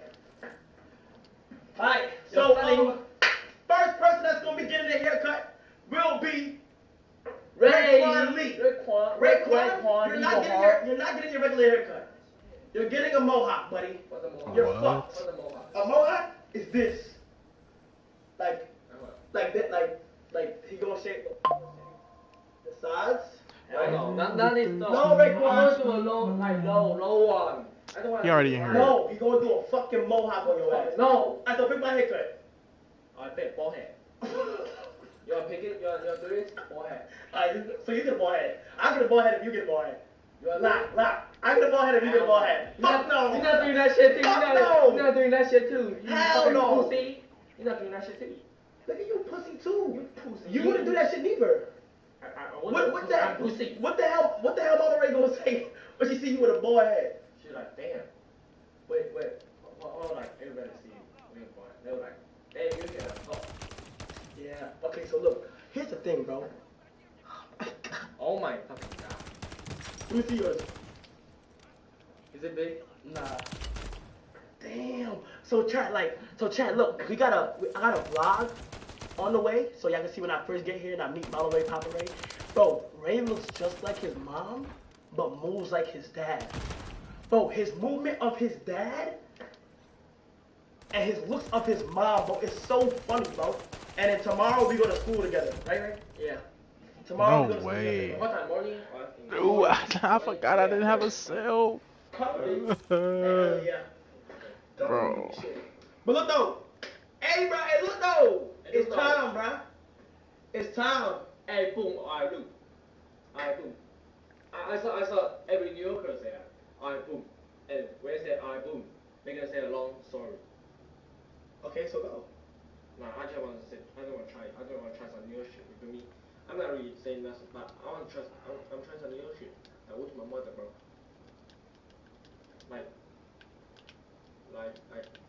outside right now, man, freak outside. So like now that I mean you're home, you know that you gotta come to the Bronx now, right? Yeah, I'm ready for the Bronx. I'm ready for everything. What's the number one place that you want to go right now if you could? Right now if you could. At any time, Bronx. In the Bronx? At any Bronx. He keep telling me that the Bronx looks so fire, bro. Yeah, Chad. That's your fire, right? That's your fire, right?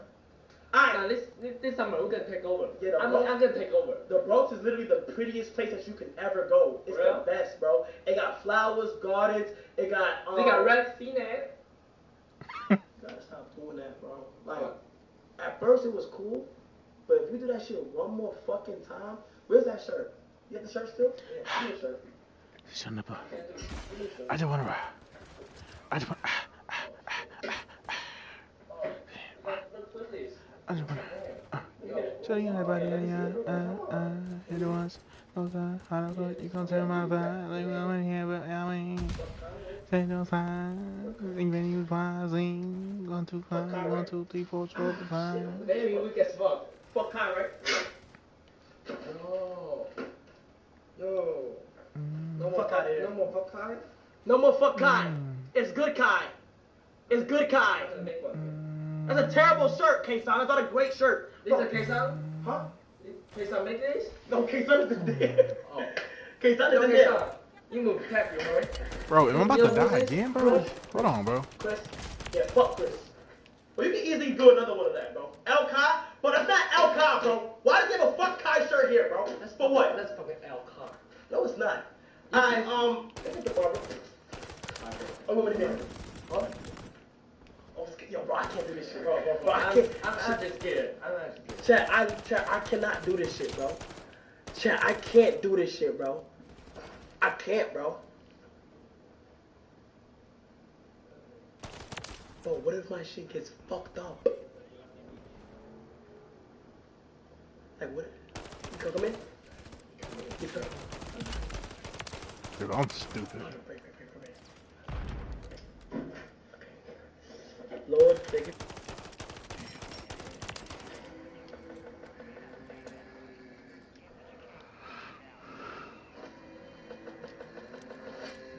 They say my jello, he be through now.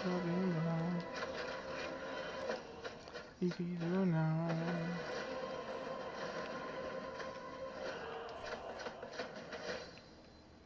I have 2.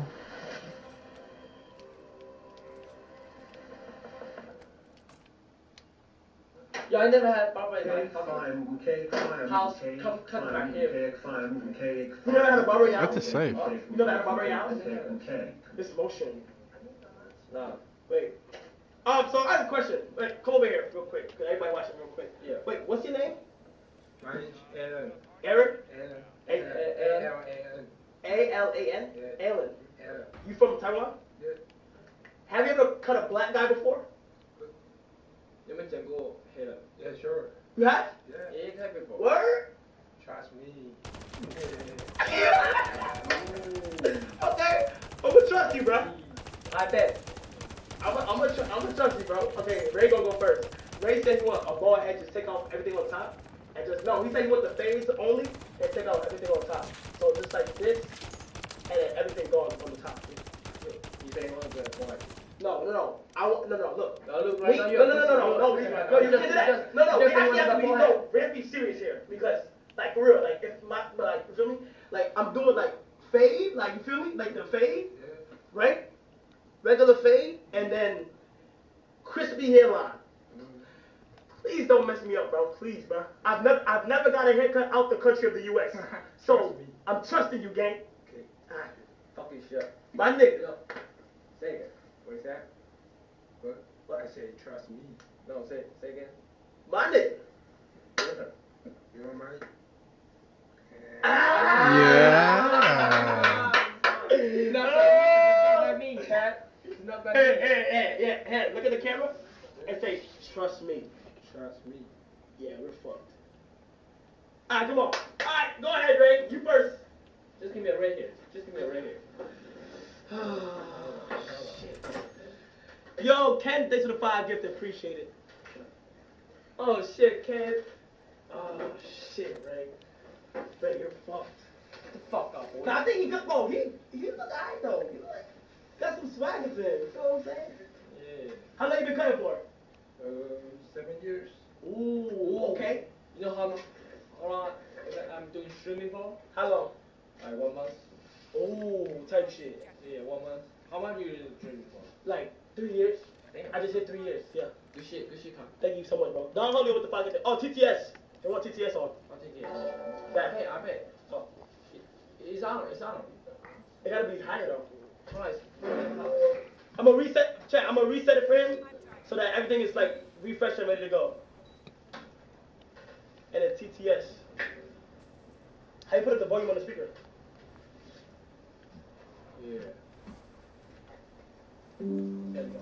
It's all the way up. I bet, yo. I think it's muted. Mine, I think I put. Nah. Oh, okay. I think it's good now. Right? I'm on bugging. Well, I never hit this stuff. I never hit 3K. You never hit 3,000 subs? Nah. W3,000 subs, chat. Nice big up to you. Like a light, bro. It's good on you. It's good on you. Yes, sir. You got motion, bro. But you got motion, bro. We in your country, bro.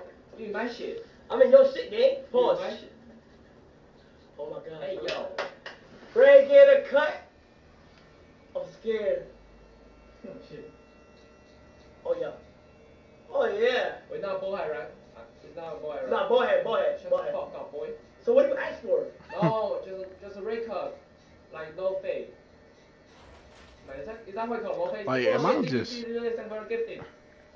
Yo, Don, hold you with the 5 gift. Oh, they gifted crazy in here. This is closer, bro. No, I think you're doing crazy. That he's doing good? I don't know yet. You doing good? You good? You good out here? Hey, my boy. Hey, look. You good? You good? Yeah, I should go up there, ain't gonna lie. Oh, shit. Okay. But your speakers is... Make my hairline straight. Yeah, he's talking to my heart. Oh, shit. Picture, fucking gifted. Let me see. Oh, yeah, gifted.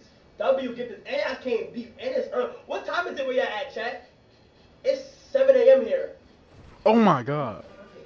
I need that. Wait, I don't even wake up this early at school. Breaking and KC 3000, this legendary. Yeah. Legendary, Taiwan. And it's a, bro, we got so much things to do today. Like, I can't wait to go to the massage parlor, bro. Wait, I got my shot? I got massage too? Huh? I got massage too? I don't know. I don't know.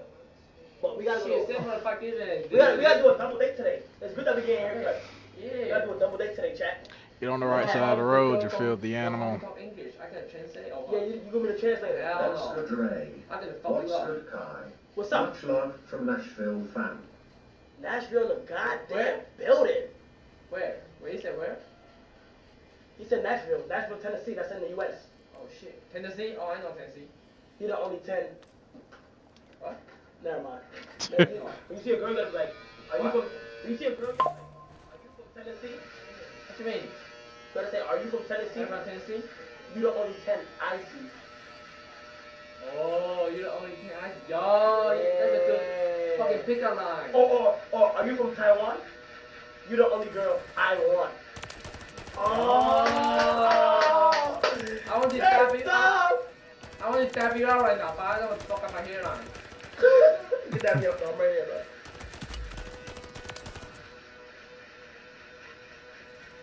That's kind of gay. That's kind of... Why you grab me in my hand like... Yo, that's You kind of just gay. asked me to dab you up. You stab me like a bitch. I'm tired of, yo, Ray, I'm this close to beating your ass, Ray. I'm this close to beating your goddamn ass. I'm telling you. where, basketball? Mama Ray not here, Papa Ray not here. We could do a showdown, gang. Stop playing with me. Yeah, okay. Nah, I'm not gonna... I'll run. I've been in the gym. Oh yeah, I'm wrong. I'll run. Definitely. So I've been in the gym. I'm Chat, not- is there anything I wanted to do today, too? I'm not hitting actually. I'm out.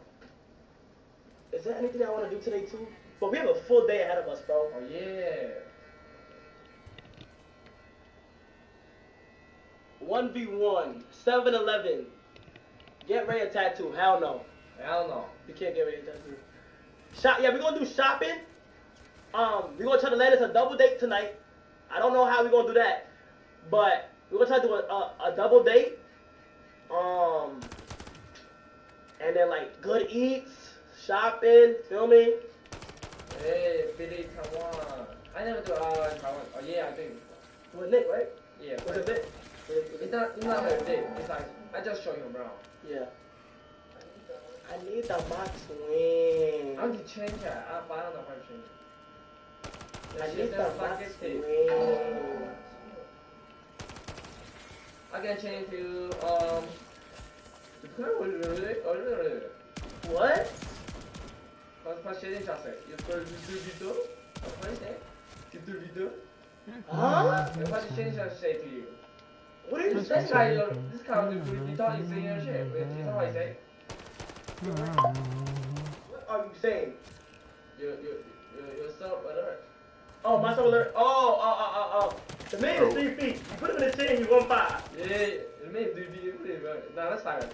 The man is 3 feet. You put him in a chain, you 1.5. Finally, we get rid of that. Wait, I get got rid of that, bro. Why Jenny Brown don't just dunk over you standing over here? What? Why Jenny Brown don't dunk over you? Just standing over here. Just don't sit in the chair. Cause you're fucking short. Strike 3. That's strike 3, right? What do you mean strike 3? That's strike 3. Actually, I think question. That's strike 3. Nah, cause you got Taiwan dope things in here right now, bro. Oh. Come on, bro. Don't embarrass me, bro. Bro, I got no things right now. You know you got those things in here, bro. No, bro. No, you got the those things in here. Bro. Oh, W. Hold up, Chris. Yo, Chris, yes, okay. Like, every time I start, I really think like, yeah, we really in this bitch, no cap. That's insane. That's just crazy. I ordered like hotcakes and stuff, but like the stuff it came with, yeah. Alright, bet. Appreciate it, Chris. I can put it right here, right? Yeah. You wanna play 2K? Yeah, after we get the Imagine if Ray got a low taper fade. Imagine if Ray got a low taper fade. I haven't ate too bad all week, chat, but you have to, bro. We got Taiwanese.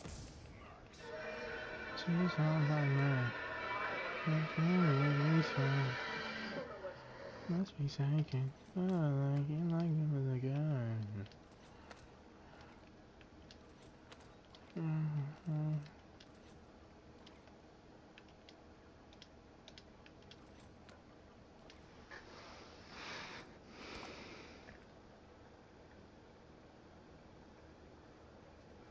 Eyes on a redeployed drone.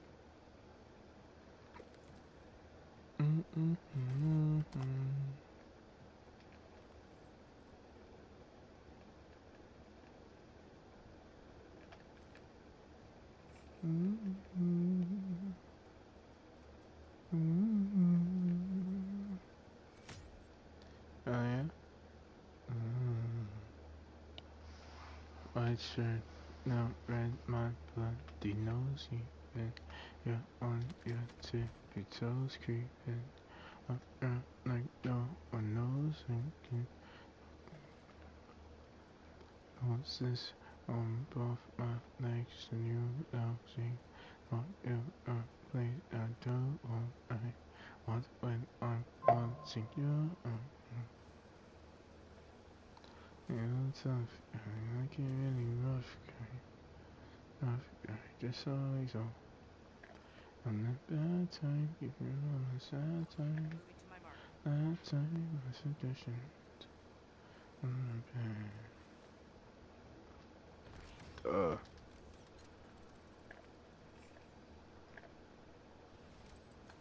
Oh my gosh, not.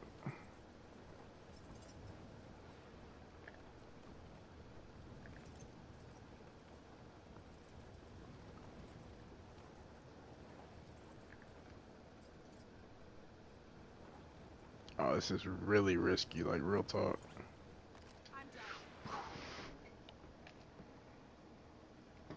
Hell no. Yukai. Get eyebrow cut? Nah. What? I want you to get an eyebrow cut. Hell no.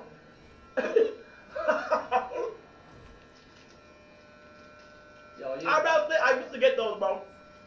Oh, Spliff made him swore he saw heaven. He was only 7'2" dicks on the chicken noodle with the Chai Haley Paul caps when you say the man's name. Huh? Did you say some racist shit? I just heard cat. I heard cat and what did he say? Ray wants everything gone and Kai wants that too. What you mean? Wait, the check is fucking right now. Oh shit, 7:05, get there again. Yo, tell me what the guy told me. Tell me what the guy told him to call him when I flew in last night. What he told me to call him. What? The guy. I said, "What's your name?" And he said, "My name is." He said, "You could just call me."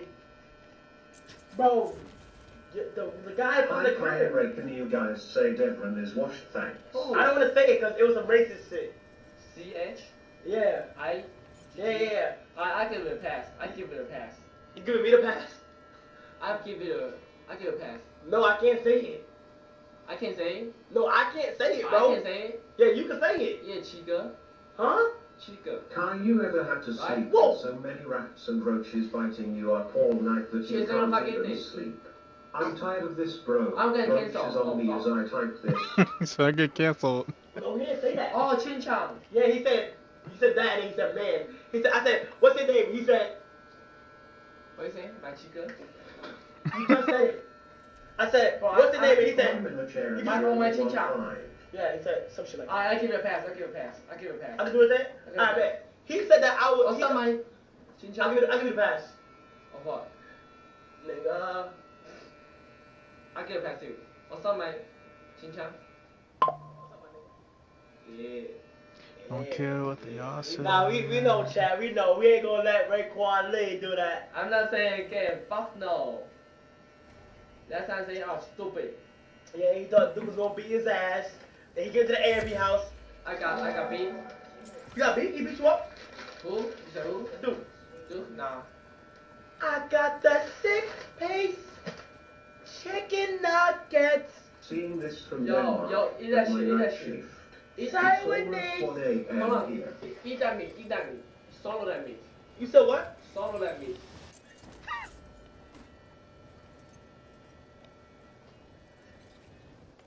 Yo, I can't wait to tell Mama Ray. I'm gonna tell Mama Ray. Nah. Fuck. And you know Mama Ray be on TikTok now. So, London Brody. yeah. Yeah, sure. Ooh, I see you standing there. Do I look good, my dear? Do I look good today? Yeah.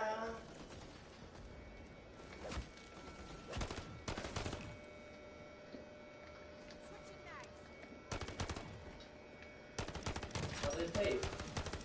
How the meat taste? Tastes fabulous, bro. Yo. Stop saying meat. Chicken nugget. Yo. Tastes amazing.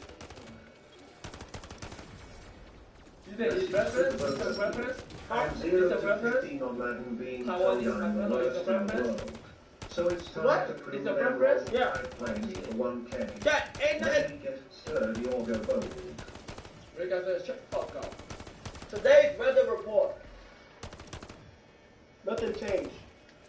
No gap. Nothing changed. I can't wait to go outside, bro. Yeah, we ain't be Week 2 outside. months. Best bicep. So y'all ready to go outside?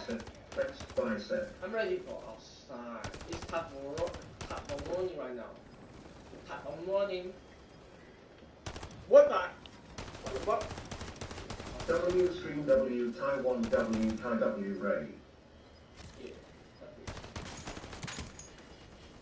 Throw in the fucking chair. Just raise some east. You say you don't want to fuck with the taillight. What? Say what?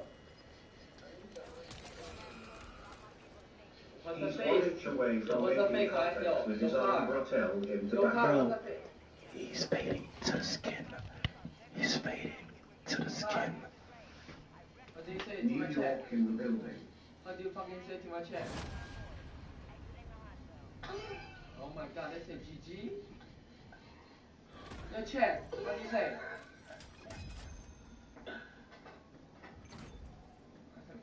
Chat WL Beats. Hey, Kai and Ray, greetings from Mexico. Mexico in the building. Yo, I can't wait to go to Mexico, bro. I just need like the right people around me. I heard. Bro, I can't wait to go to Mexico, bro. Mexico? You wanna go to Mexico? Nah, you wanna go to Africa, huh? I want to go everywhere. I want to travel around. You wanna travel around? Yeah. You travel around this year a lot, right? Hmm? You travel a lot this year, right? A lot, right? Yeah, this year we going all over the world. No cap. This year I'm going for They streamer. told his check that he I'm going for secretly rookie has of a the year. crush on you, Harry. This year we're going for rookie of the year. I'm the Wemby of the fucking streamer, bro. You're going for breakout streamer. Oh. You're going for Well, breakout I streamer. don't think I'm a breakout streamer though. I think they're bigger. And I'm looking They're start forward to guys seeing bigger. everybody on you bringing race. Queso is a breakout streamer too. Jinsky is too, right? You'll tie much love from England. Jinsky and Queso is a breakout streamer too, right? Yeah, Jinxie and Queso basically like they went down for Yes, this year's breakout streamer. But yeah, GG for me. No, but they already went past it. So you got the chance to win breakout streamer too. Oh. And who's the breakout streamer over here? Who's the big streamer here? No, breakout streamer over here. This year. This year. Who was the chat? Queso? I think Queso was. In my fucking class. I'm 2023. Shout out from Germany. Queso. They say Jinsky. She's 75 Jinsky. Yo, I never had this much Jinsky before. Like, what the fuck? That means you got motion. Yo, I wanna go to. You know what I wanna do? Bro. Chat. Germany. Russia. Wow. Shanghai. Mexico. Was up from Germany, gang. You bar the $500 if you fuck Kaya. You know where he's at? Shooting a blind He's shot locked in, for he's Kai locked in. anyway. Nah, he's locked in right now. IX fans go to Amp House. He's locked in. Your car, how they look? Your car. What's that face? I'm gonna take a picture. No, don't take a picture. Don't take a picture. What's that face, Kai? If we could turn back time. W. Kai Senate. Chat, like, oh my gosh, bro. Oh nah, when you got your hair up, you look like a rat. When you got your hair behind. Strike four, you roach. How about that? How about that? Wait, hold on. You Taiwanese roach. I does not look like a How about fucking that? roach. Yes, you do. Chat, So stop calling me a rat. A fucking roach. So stop calling me a rat. How about that? Stop calling me a rat then. You know why? Stop calling me a rat. You know why I call you a rat? Because you look like a rat. But you, alright, so you I'm look like a not- roach. I You look like a roach. You look like a roach. Hell no. Yes. Chat, yes or no? I actually don't look like a rat though. Yes. You're a fucking brush rat. Look at Alright, and you look like a Taiwanese roach then. I'm How about that? I'm looking like a fucking Taiwanese You monkey. do. So what do you look like? Monkey. Chat, does I look like a monkey? So you look like a monkey. Yes. And what I look like? Rat. Fucking Bronx rat. Do you look like a monkey? Bro, you don't look like a monkey, you look like a roach. Chat. I does not look like a fucking roach. I don't look like no goddamn rat. Yes, it does. Yes, it does. No, I don't. I heard Tyler got banned, chat. We made that call, Oh, you yeah. are. We made that call, you are. You You gonna good? free him. He gonna be free. Oh. Why he got banned? He's second stream. I don't know. I think he got banned for humping the chair. And I be hopping my shit all the time. And I be humping my chair all the time. Nah. But you know when you like when I first started streaming, bro, they was banning me. Get the glut ban me? massage They ban combo. you?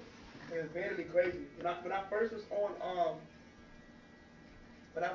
Twitch, they was banning me crazy. I remember your first Twitch stream. I see that on TikTok. Have a nice time in Taiwan, K&R. Appreciate it. Che, I want to see some totes. I'm gonna show you some totes. Sometimes totes. Toteres.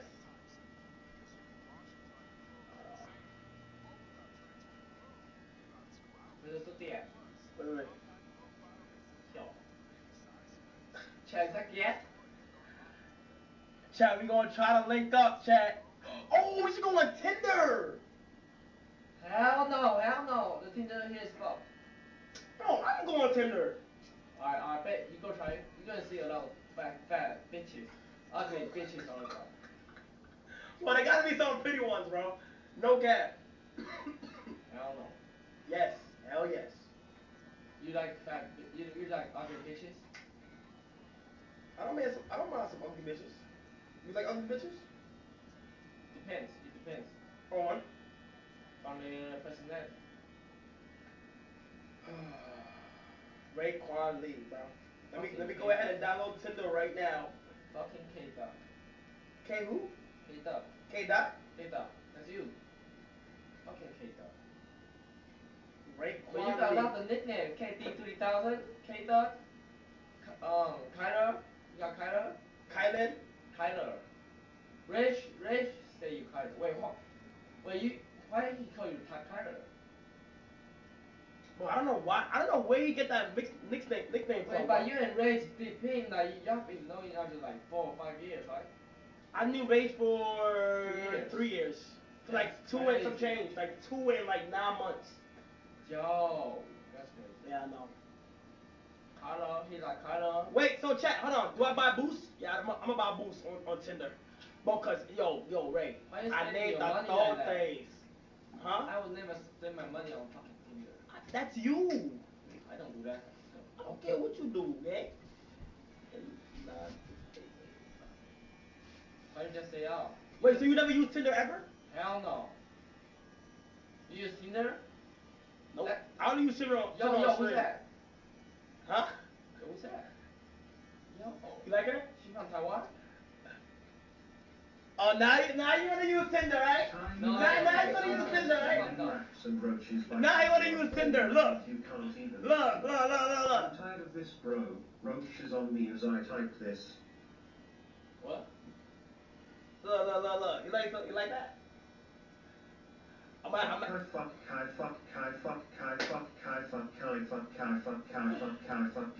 bro. Chill. Okay, so let me change my location because that was my location. That was the U.S. though. Let me change my location to where is it at? How is my location? Chat, how you change your location on Tinder? Is it on the settings? It's not, or is it on the profile? Big settings. Hold on, settings. Oh, it's automatic? Oh, so that is somebody in Taiwan. Oh, no. It's not. My current location. Here we go. Now it is. Okay, you get. Alright, do it. So let me boost now. Yo. That's not too bad. That's not too bad. Look at that, bro. That's not too bad. What the fuck? And she 1 mile away. 25 gifted from Rafa with the 25 gifted. Appreciate it. Yo, that might be underage, no cap. She's 22. Sometimes that might be cap. No cap. Okay, I'm good. Bro. That's a back one. What's that mean? In Taiwan. That's rare. That's rare. We discovered a rare Pokemon card? That's a back queen. Oh no, she's not even in here. Let me see. Let me do some boosts. Oh hell no. Oh hell yes. Fan Kai saying what's good from Queens, NY. Queens in the building. You got Queens? Don't worry. Ray about to pull up to the Bronx. Yeah. Orders in your I think this is you right here, Ray. That's definitely your speed, Ray. I don't know. I don't like that. No? No, hell no. Okay, this is definitely your speed, Ray. Hell no. No? Ow! Ah! Yo, shut the fuck up. Wait, hold on. Where's she at? But why am I'm on airplane mode. Hey. W couple. She 27.